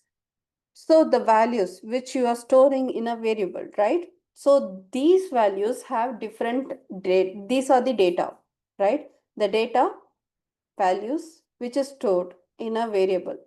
So there are different types of data that can be used in Python, right? And what are these different data types? That is what we are going to see next. Okay, so these are the different data types. Okay, so the first thing is integer, and next is float, string, none, bool, list, set, tuple, and dictionary. Okay, so this is like mostly all the languages have this, but list, set, tuple, dictionary will be different in those. So today we will cover these 5 data types. Okay, integer, float, string, none, and bool initially. Okay, so this is what we will cover today, and this is in a cell, and I'm just using hash for a comment. Okay, so this is what we are going to learn now. So till now, whatever we are using as a value, as a data, is an integer type. What is an integer? It doesn't have any decimal points, right?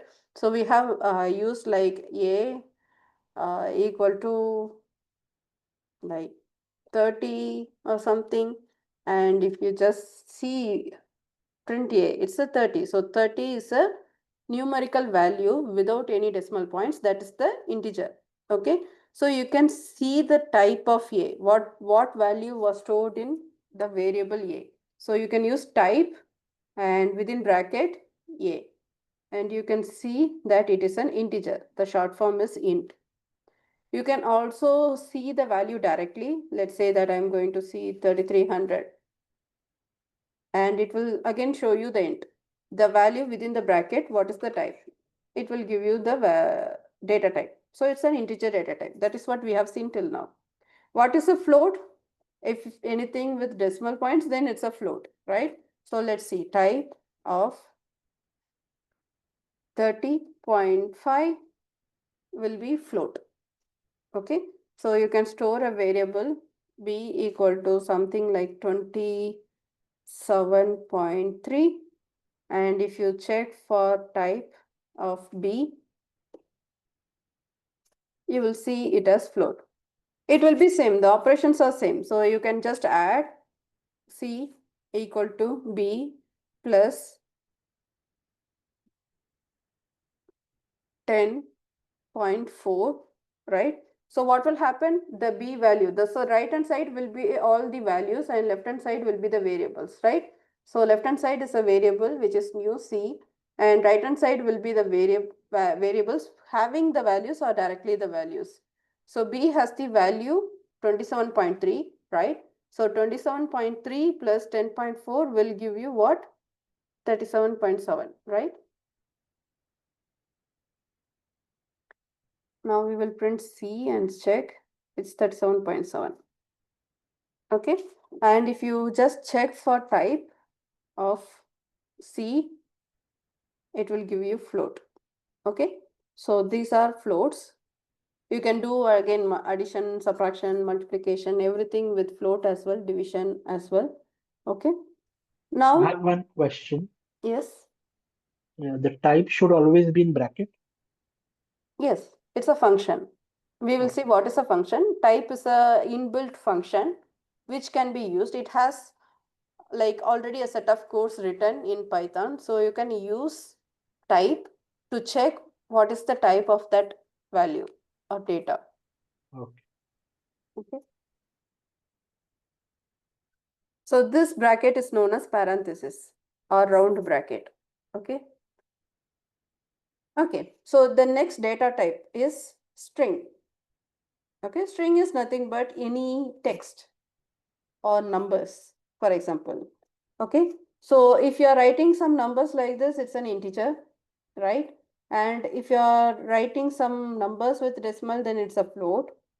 But if you wanted to store a value as a name, for example, my name is Lochni, right? And I wanted to store my name in a like a placeholder or a variable. That is also possible. It's not just restricted to any numerical values. It also works with strings. Strings is nothing but a set of text. So let's say text 1 equal to something hi. It should be within double quotation or single quotation. Both will work. Okay. And if I just print text 1, it will give you hi. Okay. This double quotation and single quotation are interchangeable. It doesn't matter. So again, I will define another text. T1 equal to within single quotation. You can use any text. Okay. Hi, how are you? And you can use question mark and any punctuation. Whatever is inside the quotations, it will be stored in T1. And if I just print T1, you can see it will print as it is. Okay. It can be a single letter or a multiple letters. It can be a combination of letters and punctuations and numbers as well. If it is within quotation, then it will consider it as a string. So let's say that I am defining another variable, T2 equal to, so date, colon. So what is today's date? 19 slash whatever it is, 7 20 25. Okay. And T2, it will give you the values as it is. You can even store the number as a string, but it should be within the quotation. So T3 equal to 11. I'll print in this line and it will show you it is a string. So now we can check it, right? So type of T3. Even though it's a number, it is a string because it is within the quotation. Okay. So let's check for others as well, like T type of, for example, T1, and it will give string. So everything is string here. Okay. And in some cases, one thing to notice, let's say that today's day or today's month, okay, apostrophes, if you wanted to write something, okay, let's say that T4 equal to, within a quotation, I want to write today's date, okay, and if I use apostrophe again, it will close this particular sentence, okay. If I write this today's date within quotation, it will give you an error, because if you are going to use single quotation within the string, then it's better to use double quotation for ending and like starting and ending. Okay, now it will work. T4. Okay. In some cases, if you wanted to use both, and what if like you wanted to use double quotation as well within the string, then there is an escape sequence. Okay, so let's say that T5 equal to, I'm using a single quotation to do this. Today's apostrophe yes, and if I write date, it will throw you an error because it doesn't identify that. Yes, date is not a literal. Okay. What if I need to do this, but within the single quotation? Okay. So if you wanted to copy paste it, you just have to like select all the things, Control C, and if you are using Mac, it is Command C. Okay. And then you can paste it in the next line. So it will be T6. And if I wanted to include apostrophe here, but it doesn't, the Python code doesn't think that it is a closing quotation, then you can use the escape sequence. Okay, /. If you use it once and if you run it, it will consider that. These are some of the key points you have to remember. That's it. Okay, so these are strings. It can be both within double quotation or single quotation. If you are going to use single quotation inside, then you have to like start and close with double quotation. Yes, Vinith. But understanding about this escape sequence, I mean, what does it do? It escape this particular quotation, escape. So whenever you are using escape sequence, this is the / is known as escape sequence, right? So it will escape the character next to it. It will not consider that. So the original function of the quotation is to close this particular text, right? But it will escape it. So if it is escaping the next following character, it means that it should not print this single quotation sign in output. No, its function is what escaping, not the character itself. Okay. Okay. I have a You question. mean that it's just making this single quote as a silent character? Yes. Like that, something like that, right? Yes, yes. Okay. Yes. I have a question. So while in Python, when we write a text in the code, it should always be in like it should always be in like a semicolon and comma. No. That's the point, right? See, it's not going to be Single different. quotation or double quotation, sorry. I'm not getting your point. What is it? When we write a text in the code, it should always be in a single quotation or double quotation. It can be, no, it can be text alone. So if you are going to define a sentence as a value to a variable, then it should always be in between single quotation or double quotation. You cannot use something like this, a equal to hi. It will give you an error, because if you are not giving quotation, it will consider it as a name. Okay, and it is not defined yet.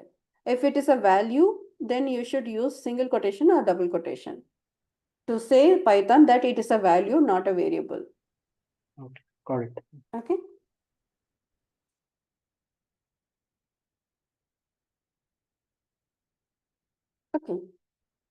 So we see integer, float. I will give you time. I will just finish this none and bool as well. Okay. Now we need to define none and bool. So first we will go to the bool first.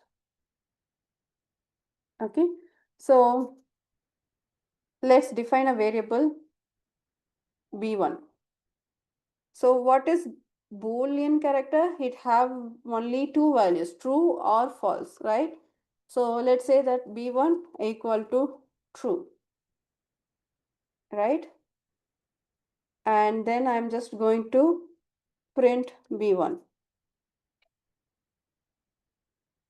You can see it is true. And what is the type? Type of b1. And remember, this is case sensitive. True or false should always start with capital T or capital F. Okay, if I write this, b2 equal to small letter true, it will give you an error because it doesn't identify that. True is not defined. Okay, so capital T means it's a value that is true. Small t means nothing to Python. Okay, similarly, you can also define false, b3 equal to f a c and b3. It will be false. Okay, these are Boolean operations. And where is it used? You don't have to like define true and false directly, right? You can always have some operations where the value is stored. So for example, okay, b4, I'm just going to define a variable b4 and which is going to store either true or false. And what operation we can give? Any operation we can give, right? Something that is comparison operators. We haven't covered it yet, but I will cover it. Okay. For now, let's say that I wanted to check whether if 5 is greater than 2. Okay. So this is something like some operation, right? Like 5 plus 2. 5 plus 2 will give you what? 7, and 7 will be stored in the left of the name, right? Similarly, this is some operation, right? It is comparing 5 and 2, which is greater.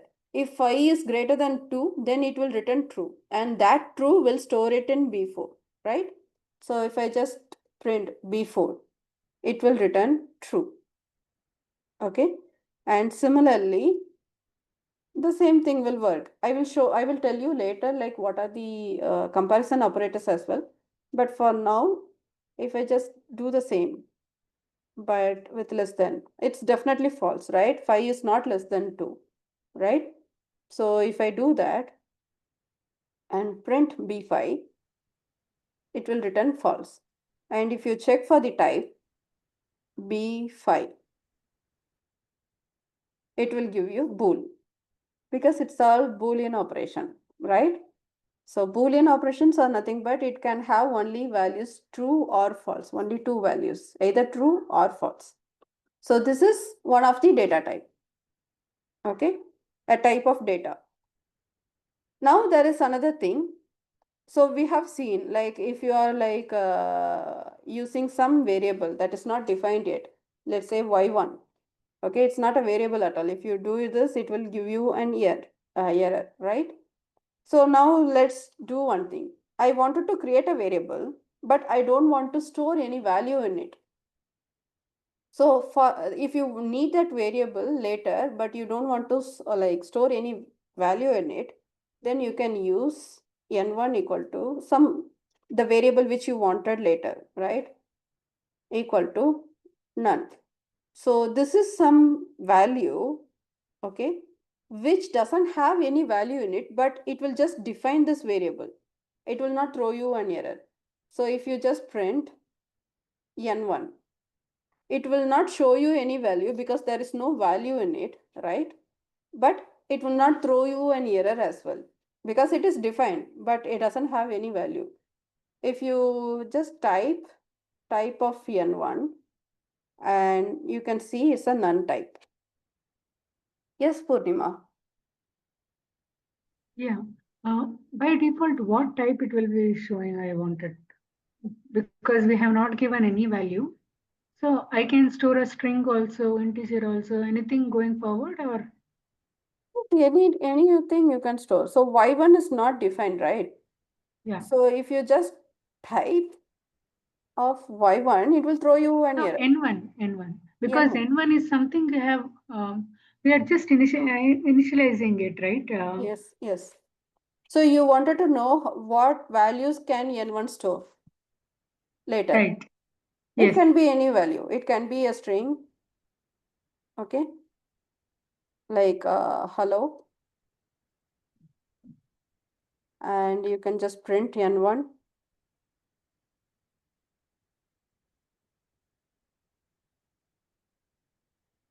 Okay. And what if I want N1 to be a integer, but I don't want to initialize that value, but it has to be an integer value only in that case? Meaning if you want to change the N1 value, you can do Yeah. it. N1 equal to 10. Right. Okay. And then it will just change accordingly. Whatever the latest value, it will change accordingly. You can see it is now the value is 10. And you can also check for the type. Now the type will also change. So previously it was none type, right? Because it doesn't have any value, but it was stored as none, right? So now if you do type of N1, you can see it's an integer. Actually, what I meant, if I'm initializing N1, right, it should not take hello at all. It should not take any string characters. It should So throw an error. So you wanted to restrict a variable to a particular data type. Yes. Okay. So there are some things, but it's not that simple in Python. In other languages, for example, like C or C++, we have to define a variable previously, okay, and restrict that variable to a particular data type. So if N1 has to store only integer, then you have to like predefine N1 as integer. If you have some decimals like N1 equal to 10.2, it will throw you an error because it is not supposed to have any float. Python is dynamic because you don't have to like predefine this particular values to a variable, data type to a variable. It does not restrict that. You can have any value in that point. If you wanted to restrict it, then there are some methodologies, but not that simple. I mean, not for the beginning. Yeah. But there are. Okay. Sure. Okay. We can Can you declare it show... here. Sorry? We can declare a variable here to restrict that. Yes, we can. Yes, for example, a then space int, so it's an integer only. So if you pass a string to it, it will not work. Okay, you can try that as well. Yeah, So that's the solution.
is it working for you, Sagar? You said something, right?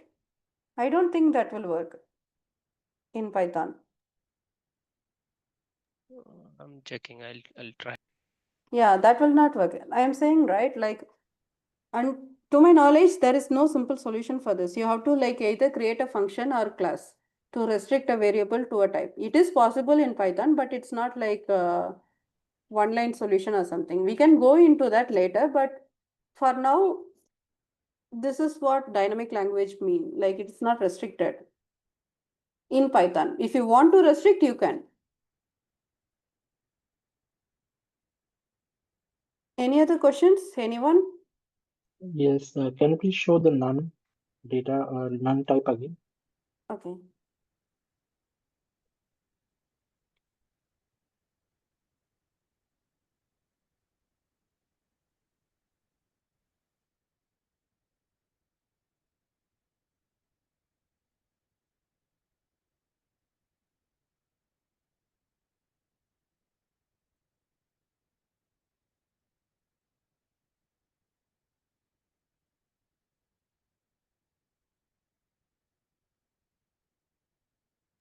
Ma'am, hello. Yes. Ma'am, like we are using backslash for the sequence, escape sequence, right? So Yes. what if I want to print the backslash? That's a good question too. Okay, let's try that. So let's say that I'm defining a string s1 equal to within double quotation. Okay. Hi and hello. Just I wanted to print a backslash as well. Okay. Then you will be using two backslashes because the first one indicates the escape sequence and the next one will next one's like the function will be muted, right? That is what it means.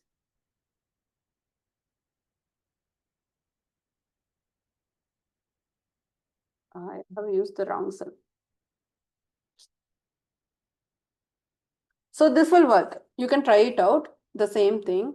So if you are using two backslashes, that is forward slash, I guess. If you are using two things together, it will work. The second one's function will be muted or silenced.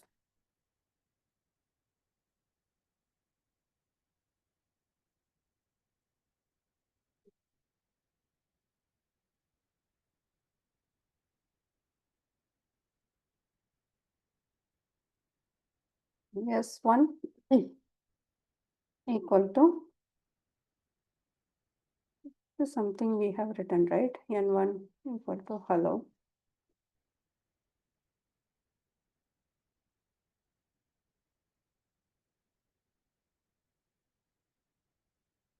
And your question is about the backslash, right? S1 equal to hi and slash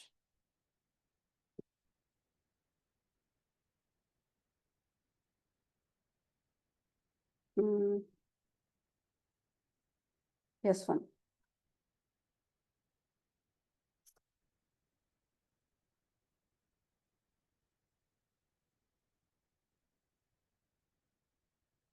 It worked, right? A single slash already worked. No, in single quotation, if I like print, it's not working. So how do you want it to work? So tell your query S2 equal to single quotation where you wanted to hi, where you wanted to insert the single quotation, sorry, slash here. Yes, ma'am. And any other word, letter. S2. It will work. Oh, it gives two slash. Interesting.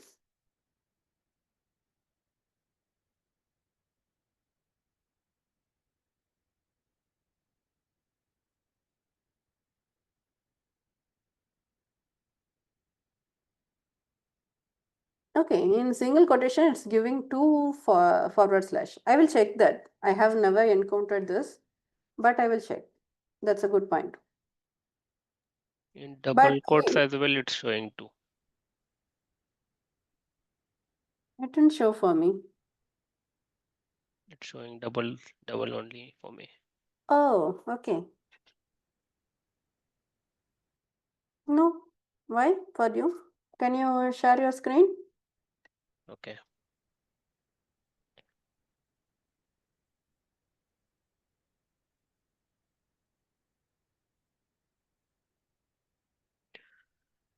Do you see? Yes, you have included See. space and it is showing double quotation. Hi, I think you need to add a single quotation just before the S, and then it removes the double slash. Before the S? Mm-hmm. Yes, and then say run. 1 minute, I will share my screen. Oh, okay, no, that didn't work. No, but I think you have too many spaces because it worked for me. Yeah, if you didn't leave space, it is like giving only single slash. You don't have Yeah. to do anything at all. So in double quotation, it works, but only with space, you are getting double slash. Otherwise, it works. It works with single quotation also, working for me.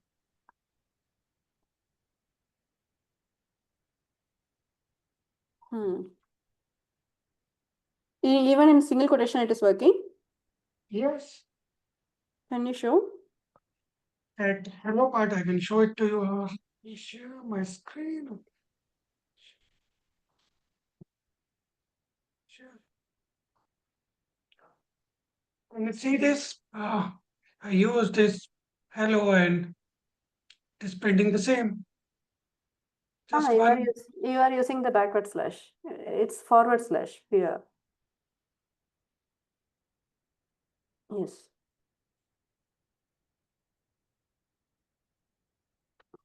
Okay. Got it. But double quotation works, right? Though. So you can use double quotation. It's not working. Even with the double quotation. Yes. Yes. Okay.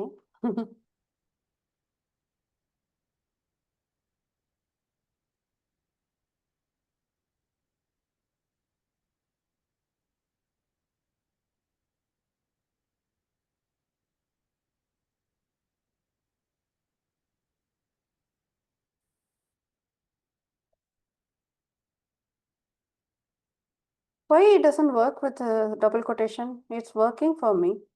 Oh. Can you share, anyone? Okay.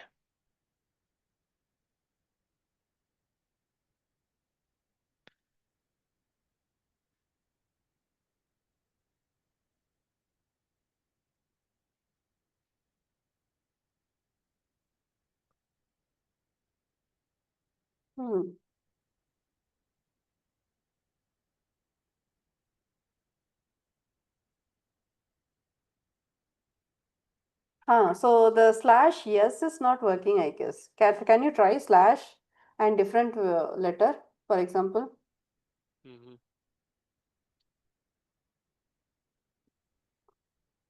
No. Giving double. No. Double. For No. 3, let's check. See, it's giving one more additional. Okay, can you try this? Do this. Just type 1 slash and then R. R. Yes.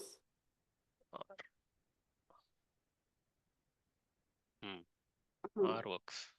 So T also works. So there are some characters that is But giving you the double quotation. But When R you comes, right? R comes in this picture. Yes. Here. We don't want R. Yes. I understand that. Maybe It's we okay. can introduce double quotes in for this slash. Separate. That will not work.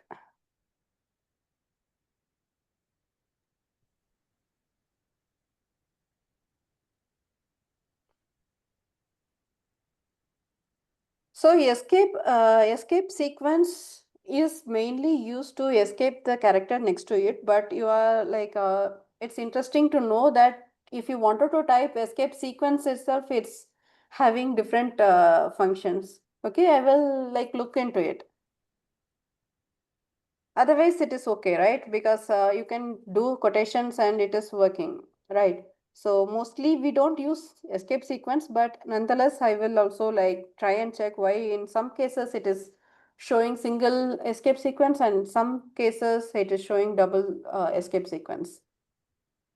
Okay, this is good. And Purnima, you have questions? Yeah. So actually, I was seeing what it does is Python. If you give single slash, because for the file path and all, automatically it will add one more slash. So to fix it, it will add one more slash itself. So that is why we are seeing double slash. Right.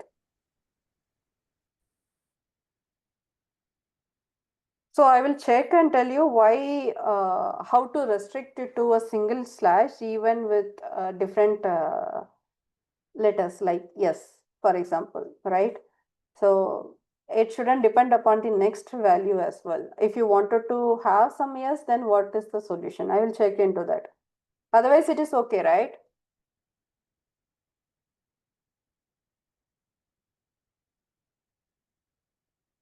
Any other questions? Anyone? Punima, you have any other questions? No, it was previous only. I will lower my hand. Okay. Okay, so I will share my screen and you can just try it out. Okay, and while trying, if you have any errors or something, you can just let me know. So now what we have tried, data types, right? So we have already introduced integer data types.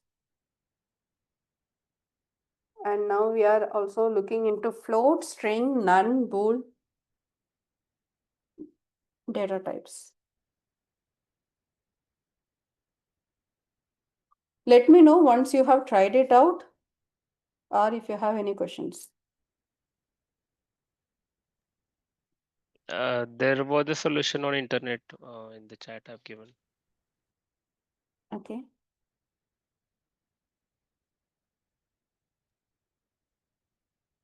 Okay, it's with addition. Okay. I tried this with print. I saw it on internet and it is giving the correct output. Like instead of just S2, we can write print S2, yeah, whatever is variable we have defined and it is giving the correct output. Oh, okay. With print. Okay, good to know that. Okay, good. That's good. So I haven't I haven't told you regarding the keywords. That's why I didn't use print, but it's good to know. We will try that with print as well later. I just checked on Google and found it. Yes. That's why I thought like I have used print and I have used double sequence, like double escape sequence, and it doesn't give me any error or like some different things like this before. But it is also giving one another solution that is raw string, which I do not understand what it is. Oh, I just understand this print option, but raw string I does not understand. It is saying use the raw strings and you will get the correct output. okay. No worries. It will work. So if print is working, then everything will work. So why print is working? Because it will give you the expected output. Okay, it will not give you the, see in here you can see, for example, text one is high, right? And within double quotation we have used and it is giving the output as high. Let's see text one again. It will give you high. Now we will print it. As I said before, it's easy readability. So if you want to print something, you will just write print. And similar to type, this is an inbuilt function, okay, print, which will like whatever inside, it will just print it. Okay, so text one. If you do it, you can see only the output, not the quotation. So whatever we define here, if you just, this text one, right, this is in code cell, you can use it just to see whatever stored in it as a raw itself. Like you have used quotation to store a value, right? It's a string. So you are seeing the quotation as well. But in text one, you will, if you are just printing it, you will see only the output. That is just the high, that is the value. It's not the quotation is not the value, right? It is, quotations are used only to define a set of strings. It should not be included in the variable text one. Text one doesn't have the quotation. It has the only the value high. Okay. So if you print it, it will show you only the value stored in it. Similarly, we have used double quotation, right? Like double slash. Where is that? We will just check that. Here. So this gives you, for example, S2, right? So S2 is hi, hello, and you are getting two double slash. Let's print and check. S2. And it's giving only one slash. So it's something like whatever you have written it here, it is giving here. So in Python, what does it mean? So S2 has a set of text that is defined inside a quotation, okay? And there is a escape sequence, right? And this escape sequence doesn't have any function, right? So it is already using another escape sequence to escape or to mute the next escape sequence. Okay, that is why it is showing two escape sequences in the raw text, that is the S2. But when you print it, the actual value doesn't have any two, doesn't have two escape sequences. It have only one forward slash. Okay, that is why it is showing two slashes here and one slash here. The actual value is whatever we gave inside. Okay, to Python, for understanding purposes, it is using another slashes. Okay, print will always work. That is the value you are going to show. Yes, Vinith. Okay, so this raises a question that it means with print, we cannot use the escape sequence, or can we? We can use. We can use. So let's see, like S3 equal to, in a quotation, and today's date, right? So apostrophe yes. So here I wanted to escape the what? The quotation, right? Date. Right? So this apostrophe should be included without having its function, because the closing quotation is here. This is just to write as it is, right? So now if I do print S3, it will give you today's date. It will be used as it is. The only confusion part we had is like when we are giving one single forward slash, how come it becomes two, right? That is because in Python, it is saying that escape this particular forward slash. It is not considered as a, this forward slash is not considered as an escape sequence. That is why it is printing this double slash. But when you're printing it, it will give you one slash. It's good to know. It's really That a I nice think discussion. the notebook is showing what is the value we have stored for that particular variable in the memory. Yes, exactly. Included that slash. Yes, the quotation slash and everything. Yes, whatever it is the defined. When you are printing it, only the value will be stored. Whatever the value stored in S2 will be stored.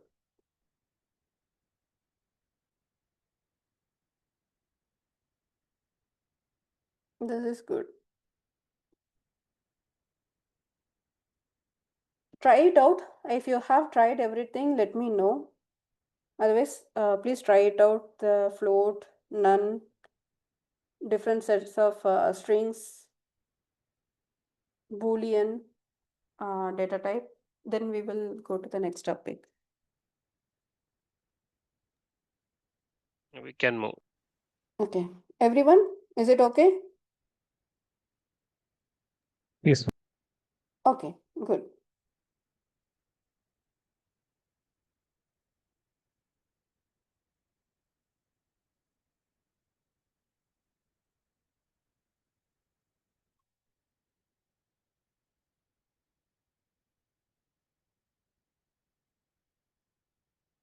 Okay, so now we will see some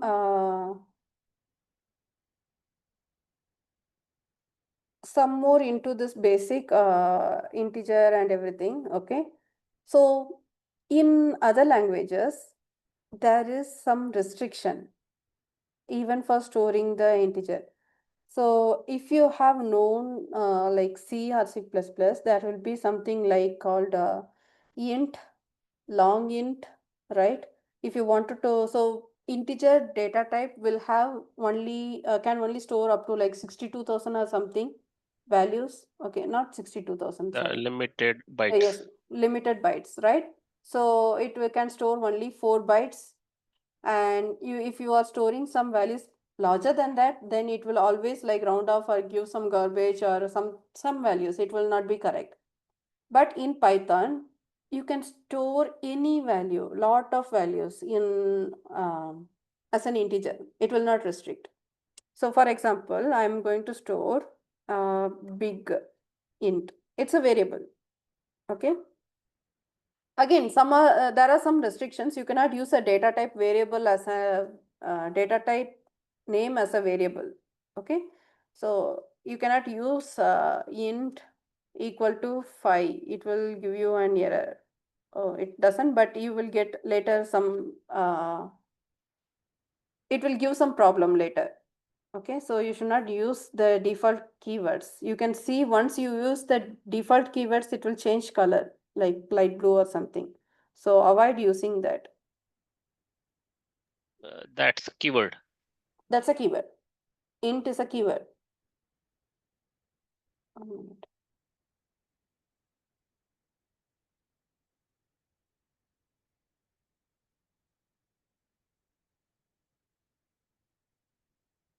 Just give me a minute.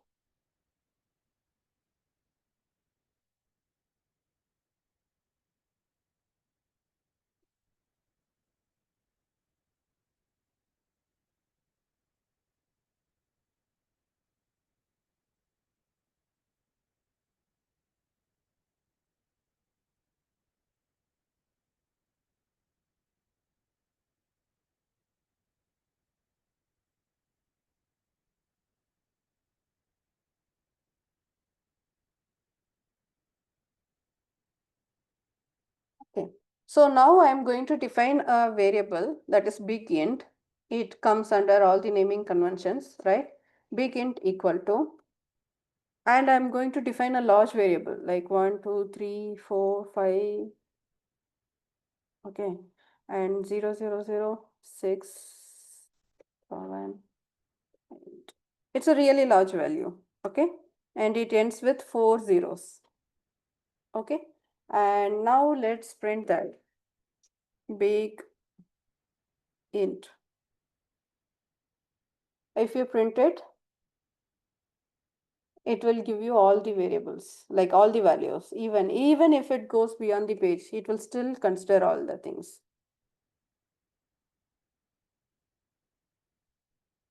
See, whatever the size of the value, any integer value, it can store all the value inside a variable. It is not restricted to any bytes, integer, only the integer part. Okay, so this is not the case with other programmings. It will restrict with some bytes. Okay, if you are predefining it with int or something. So that is one point.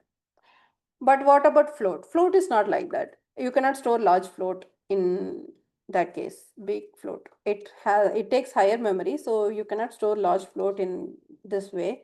So let's try 1, 2, 3, 4, 5, 0.9765. 1, 2, 9. Let's see that. And let's print big float.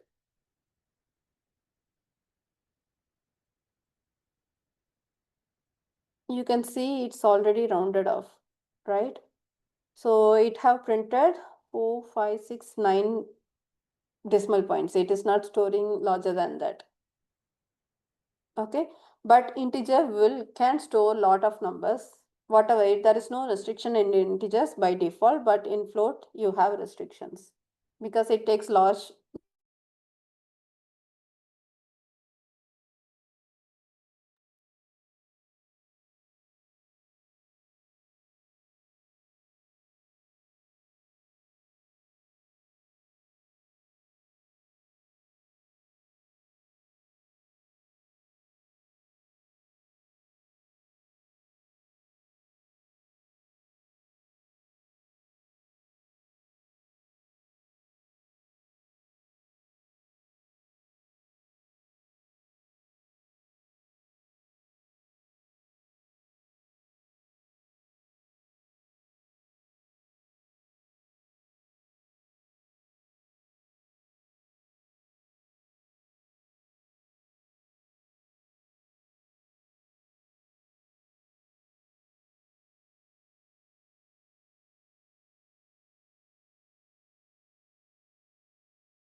Hello.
Hello? Hello. Hi. Yeah, can hear hi. Sorry. Hi. Am I Hi. audible? Yes. Okay. Okay. So let me share.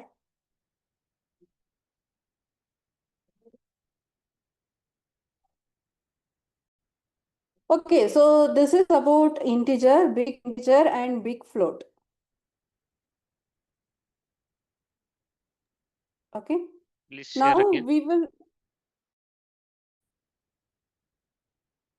My screen is visible, right? No. No. Okay.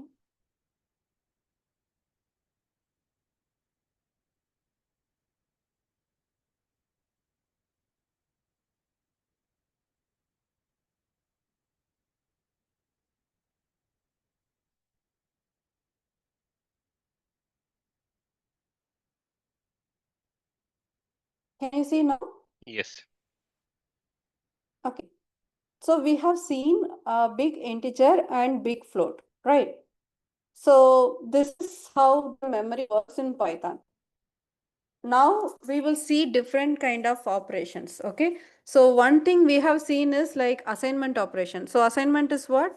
If you wanted to store some value in a variable, then you are using equal to sign, which is an assignment operator, right? So right hand side values will be stored in the left hand side variables we have seen. It's a single assignment. Now we will see how we can do multiple assignments in a single line. Okay, it will work. So we will see multiple assignments.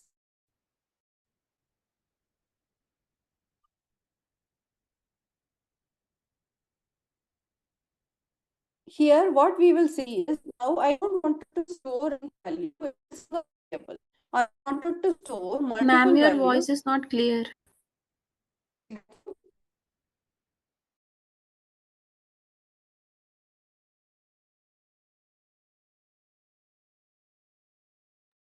Hello.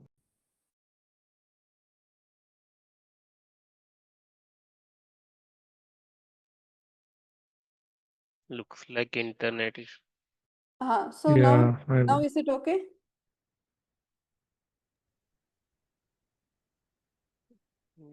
Let's check. Okay. I think now the internet came, so I think it will be fine now. Yeah, it looks fine. Okay, now we will see multiple assignments. Okay, so previously what we have seen is a single assignment, which meaning like whatever the value in the right hand side can be stored in the left hand side. A single value can be stored for a single name, right? Now we will see how we can store multiple values for a multiple variables in a single line. Okay, so let's say that I wanted to store I wanted to have three names and for which I need three values. For example, A1, A1, A2, and A3. Okay, and now I'm going to store three values in it. So 10, comma, 20, comma, and 30. So what will happen? The first value, right? First value 10 will be stored for the first variable A1. And the second value will be stored for the second variable A2. And the third value 30 will be stored for the third variable A3. Okay. So now if you run it, there are three values which can be assigned to three variables. Okay. Now I will just type A1 and check. It should have 10. And similarly, you can print A2 and check. It will be 20. And similarly, A3 will be 30.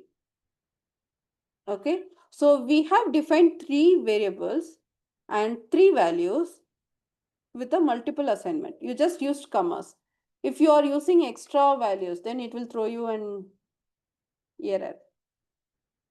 Because unexpected, right? It is expecting only three values because left hand side there are only three variables. But you are like defining four values. So it will show you an error. It should be just equal. Like if you are using three variables, then three values should be defined. Okay. So this is multiple assignment. And there is also chain of assignment. What is chain of assignment? I will tell you.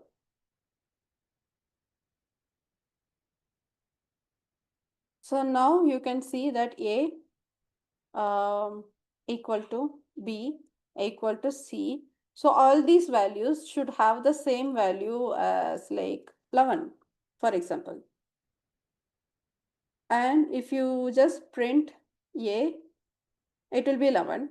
If you print C, it will also be 11. So this is called chain assignment. This will not work in C or C++. This chain assignment. You cannot like just use equal to and just store the last value. So now what will happen? The right hand side, the most right hand side value will be stored to the left, and this will store to the left again, and this value will be stored to the left. This is chain of assignment. Any doubts in this till now? If we later part of the program below, if we change the value of B, it will affect A's value, right? Yes. So your question is, if I do, It's just a pointer. yes, A equal to a different value. And now if it is, what's the value of A? It's 20. It have been changed. But does it mean B value is also changed? No. No, not like that. Okay. Write that again, chain assignment. Give it a value. Okay, you can just run this again and it will work. Don't have to write. Yes. Below part you can delete and write something like B is equal to some value. Delete all the values below that. Okay, 1 minute. Give me a minute.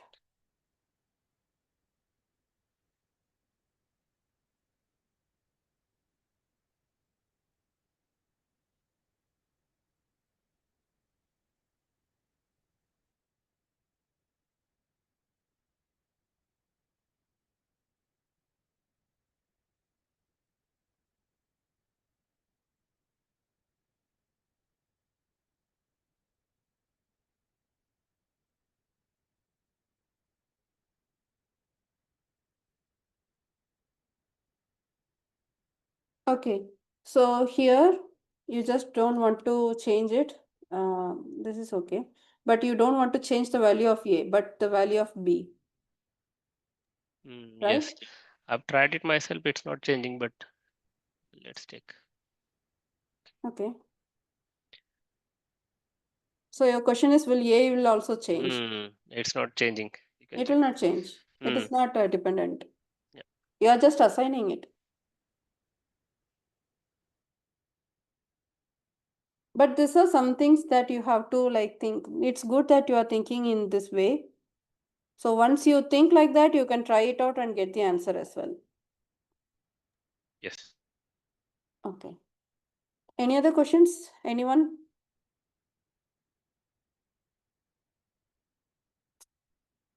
You can try it out. Big integer, big float. We have already learned reassign, right? That is nothing, right? Nothing like any value can be reassigned or overwritten for a variable, right? And multiple assignments we have seen, chain assignments we have seen. Next thing we will see is like update. How can you update it? So overwriting is different from update. I will tell you how. Okay, next thing we will see that.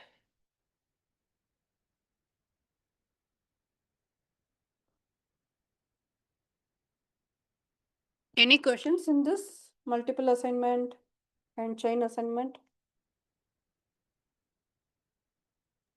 Good.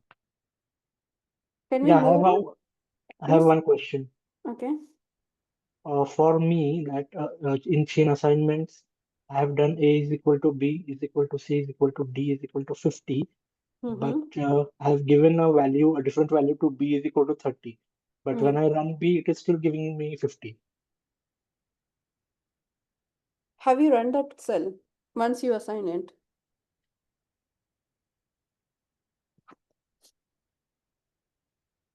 Okay. You need to run that. Yeah, I have run it. Yeah. Now is it working? Yeah, it is working now. Yes. Okay. Okay, good. So now we will see the updation. Okay, so how can you update it?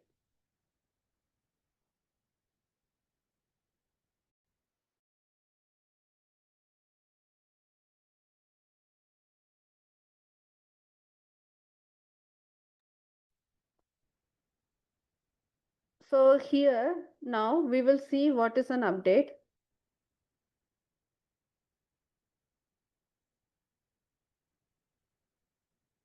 update.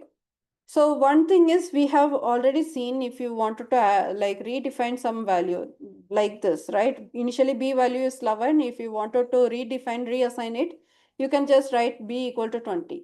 What if I just wanted to not reassign it, but I wanted to update in a certain way? For example, A is 11. Whatever the value can in be A, okay? I just wanted to update by adding two values to the previous value of A, okay? I just don't want to write it as 13, okay? I wanted to define as like the previous value of A plus a number at 2. Now, if I just type A, you can see it is 13. Now, if I run it again, what will happen? The previous value of A is 13 already, right? So 13 plus 2, it will get updated again. And now the current value will be 15. If you do it again, it will be 17. So that is the update. So if you redefine it to A equal to something like 15, okay? And if you run it, it will be 15. Every time you run, it will be the same number. It's not getting updated, right?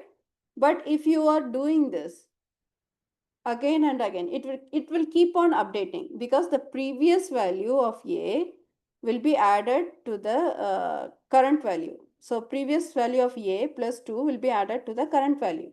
So you will get the updated value as 21.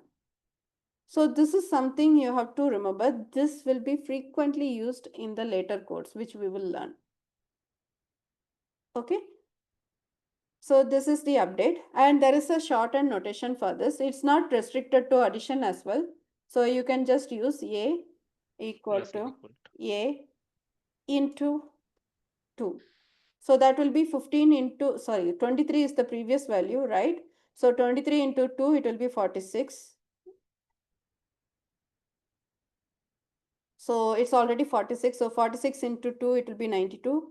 92 into 2, it will be 184. Again into 2 will be 368. It will keep on multiplying it. It will keep on updating it. A was 11 earlier, so how did it become 20? 23. 1. Because see, the previous A value is this, right? So if I run it, now the A value is 11.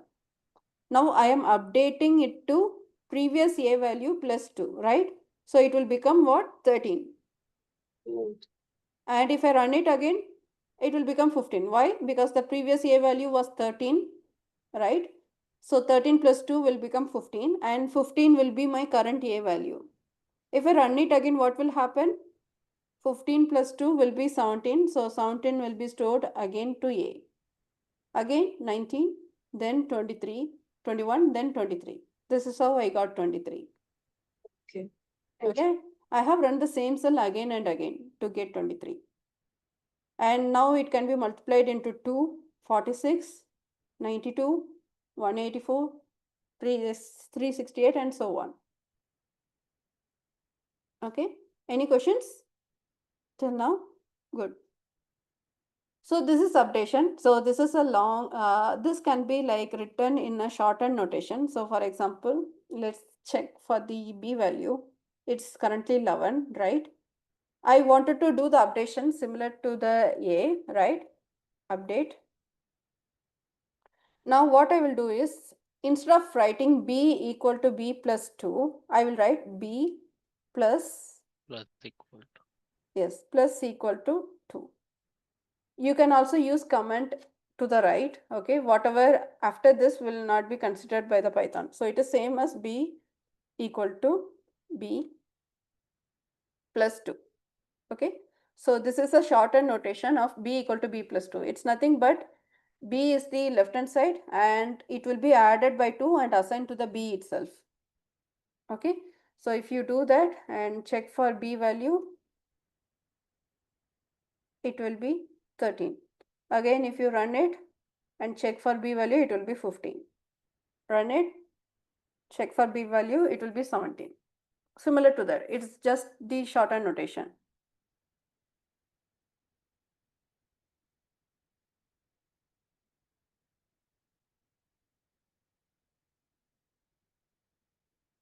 What is left-hand operator? I'm not sure, but Yeah, it is like B plus equals to left side you are giving some operation. So in yes, Java it's it is called left hand operator, right hand operator. okay. Good to know that.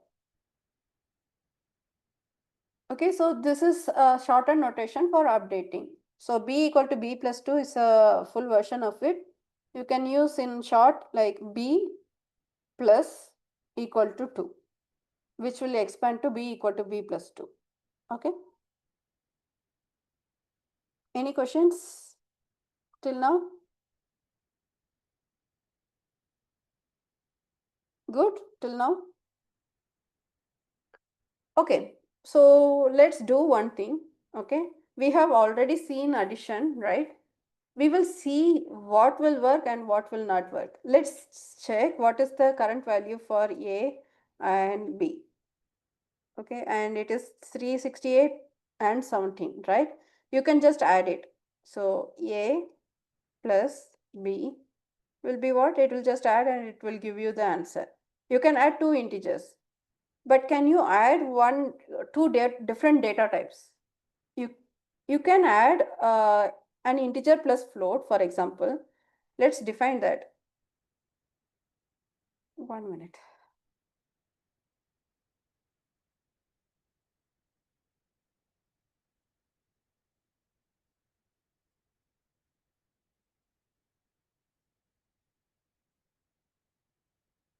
Give me a minute. I'm just sharing now.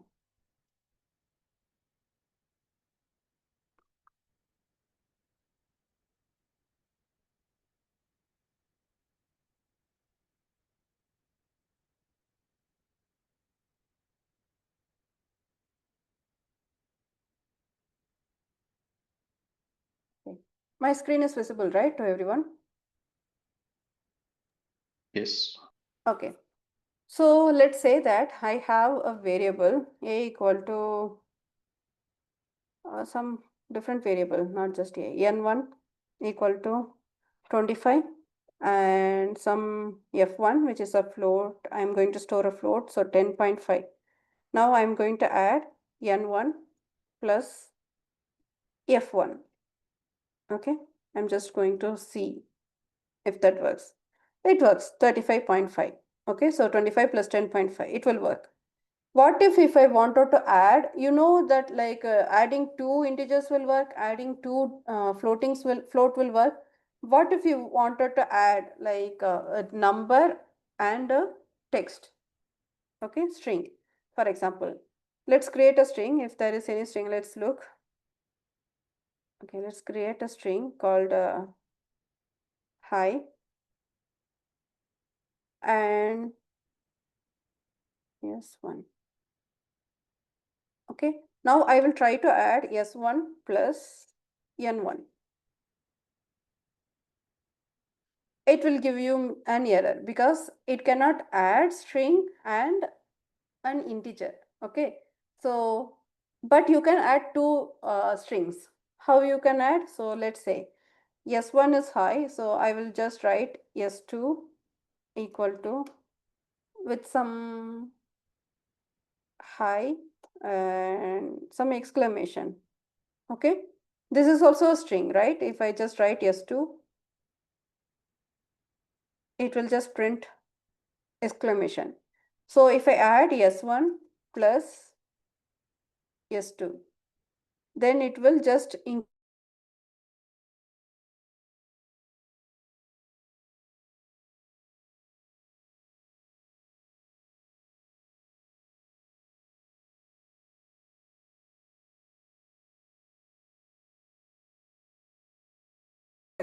high 25, something like that, or like January 20, for example, the date. You can as a single string. Voice is breaking. Okay.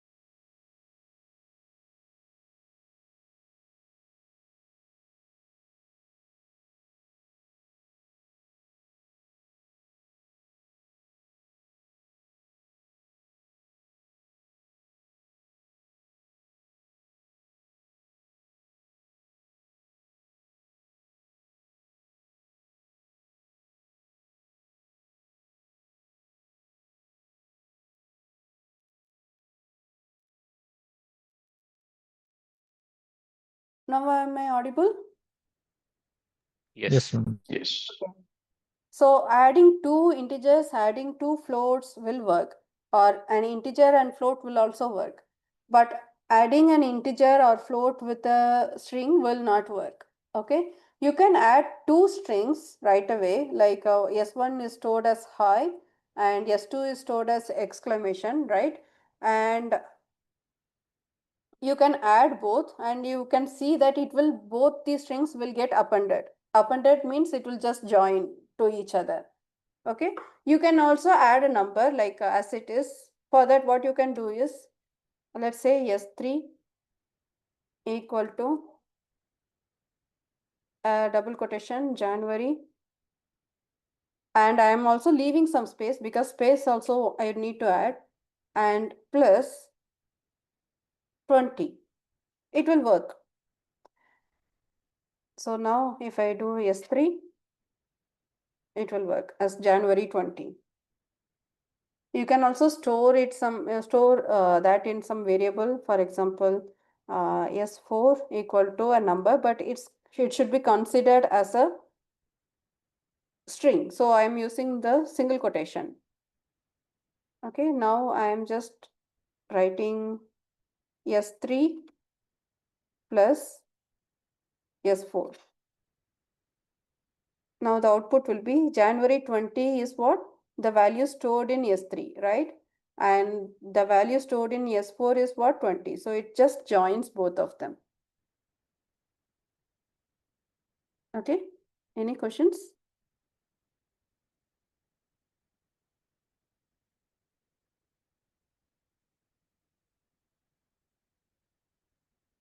Anyone?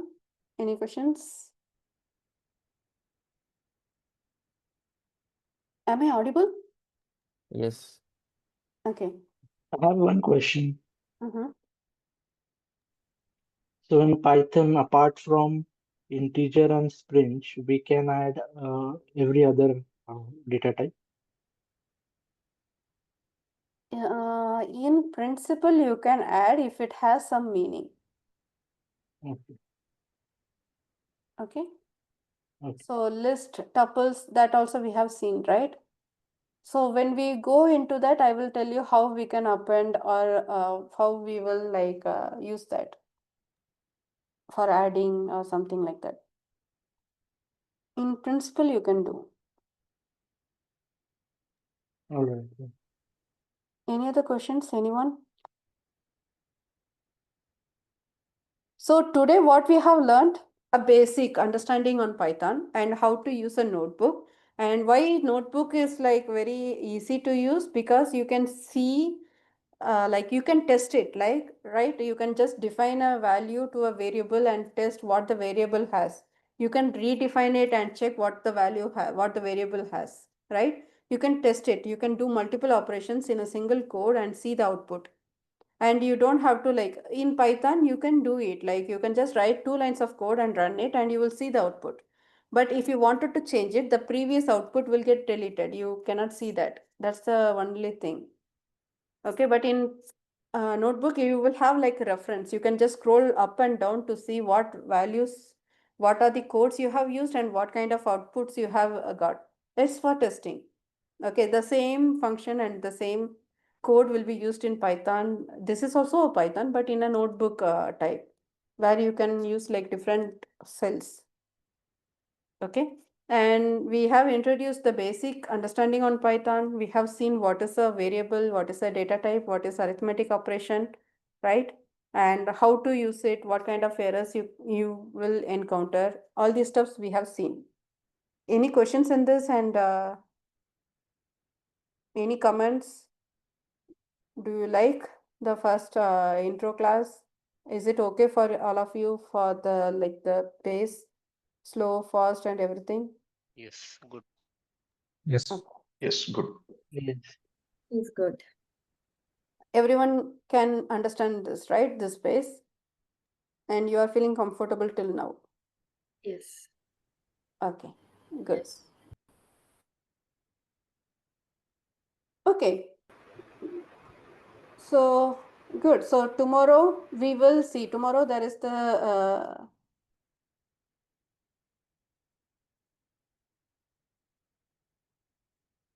So tomorrow there will be class from 10 to 1 again, right? So we will cover, go into like little bit complex, okay? Not much, but in the space. But from next week, we will go into deeper and we will actually write some functions as well. Okay, and it will be very easy. Till now, you don't find any difficulty, right? This is all about coding. It's not very difficult at all. Okay, if you have your base strong, then it's nothing. Okay. And I have a question, Padma. So Sorry? you'll be teaching in this same phase for all the rest of the weeks as well, right? Yes, I will make sure everyone understand it. Yes, it's not Thank very. you. I just wanted to know because it's an introduction and a slow class, it's fine, but upcoming it will be advanced, and I just want to know if it will be in the same phase or not. Yes, it will be in the same phase. So I will also give you some time to like reflect, and if you have any questions, you can ask me, and don't be like, to all of you, like, don't be shy, don't be hesitate, because you have paid this money just to learn, right? So you have to learn it, no other way, and no one is going to like judge you or something. You, at the end of the class, you should be very strong at Python. That is my goal, and that should be your goal too. Okay. Ma'am, are there any Ma'am, notes or any material that is shared for the class, or are there only the recording or any notes that we can take? You will have the recording, but other than that, if I am so later in the classes, you will also do some data analysis part, right? Like for the some data sets I will provide. So whenever I'm using that, I will send you the resources as well, if you want. Not now, whenever we are doing it, I will just share you the resources. Some .csv files, some files we wanted to do some data analysis, right? In that case, I will share the resources. Other than that, only the recording for now. Okay. Okay, everyone. So if there are no questions, then we can leave. Okay? thank you. Thank you. Yeah. Meet you Thank tomorrow. you. Thank you. Thank you. Thank you. Thank you. Thank you, ma'am. Bye. Thank you.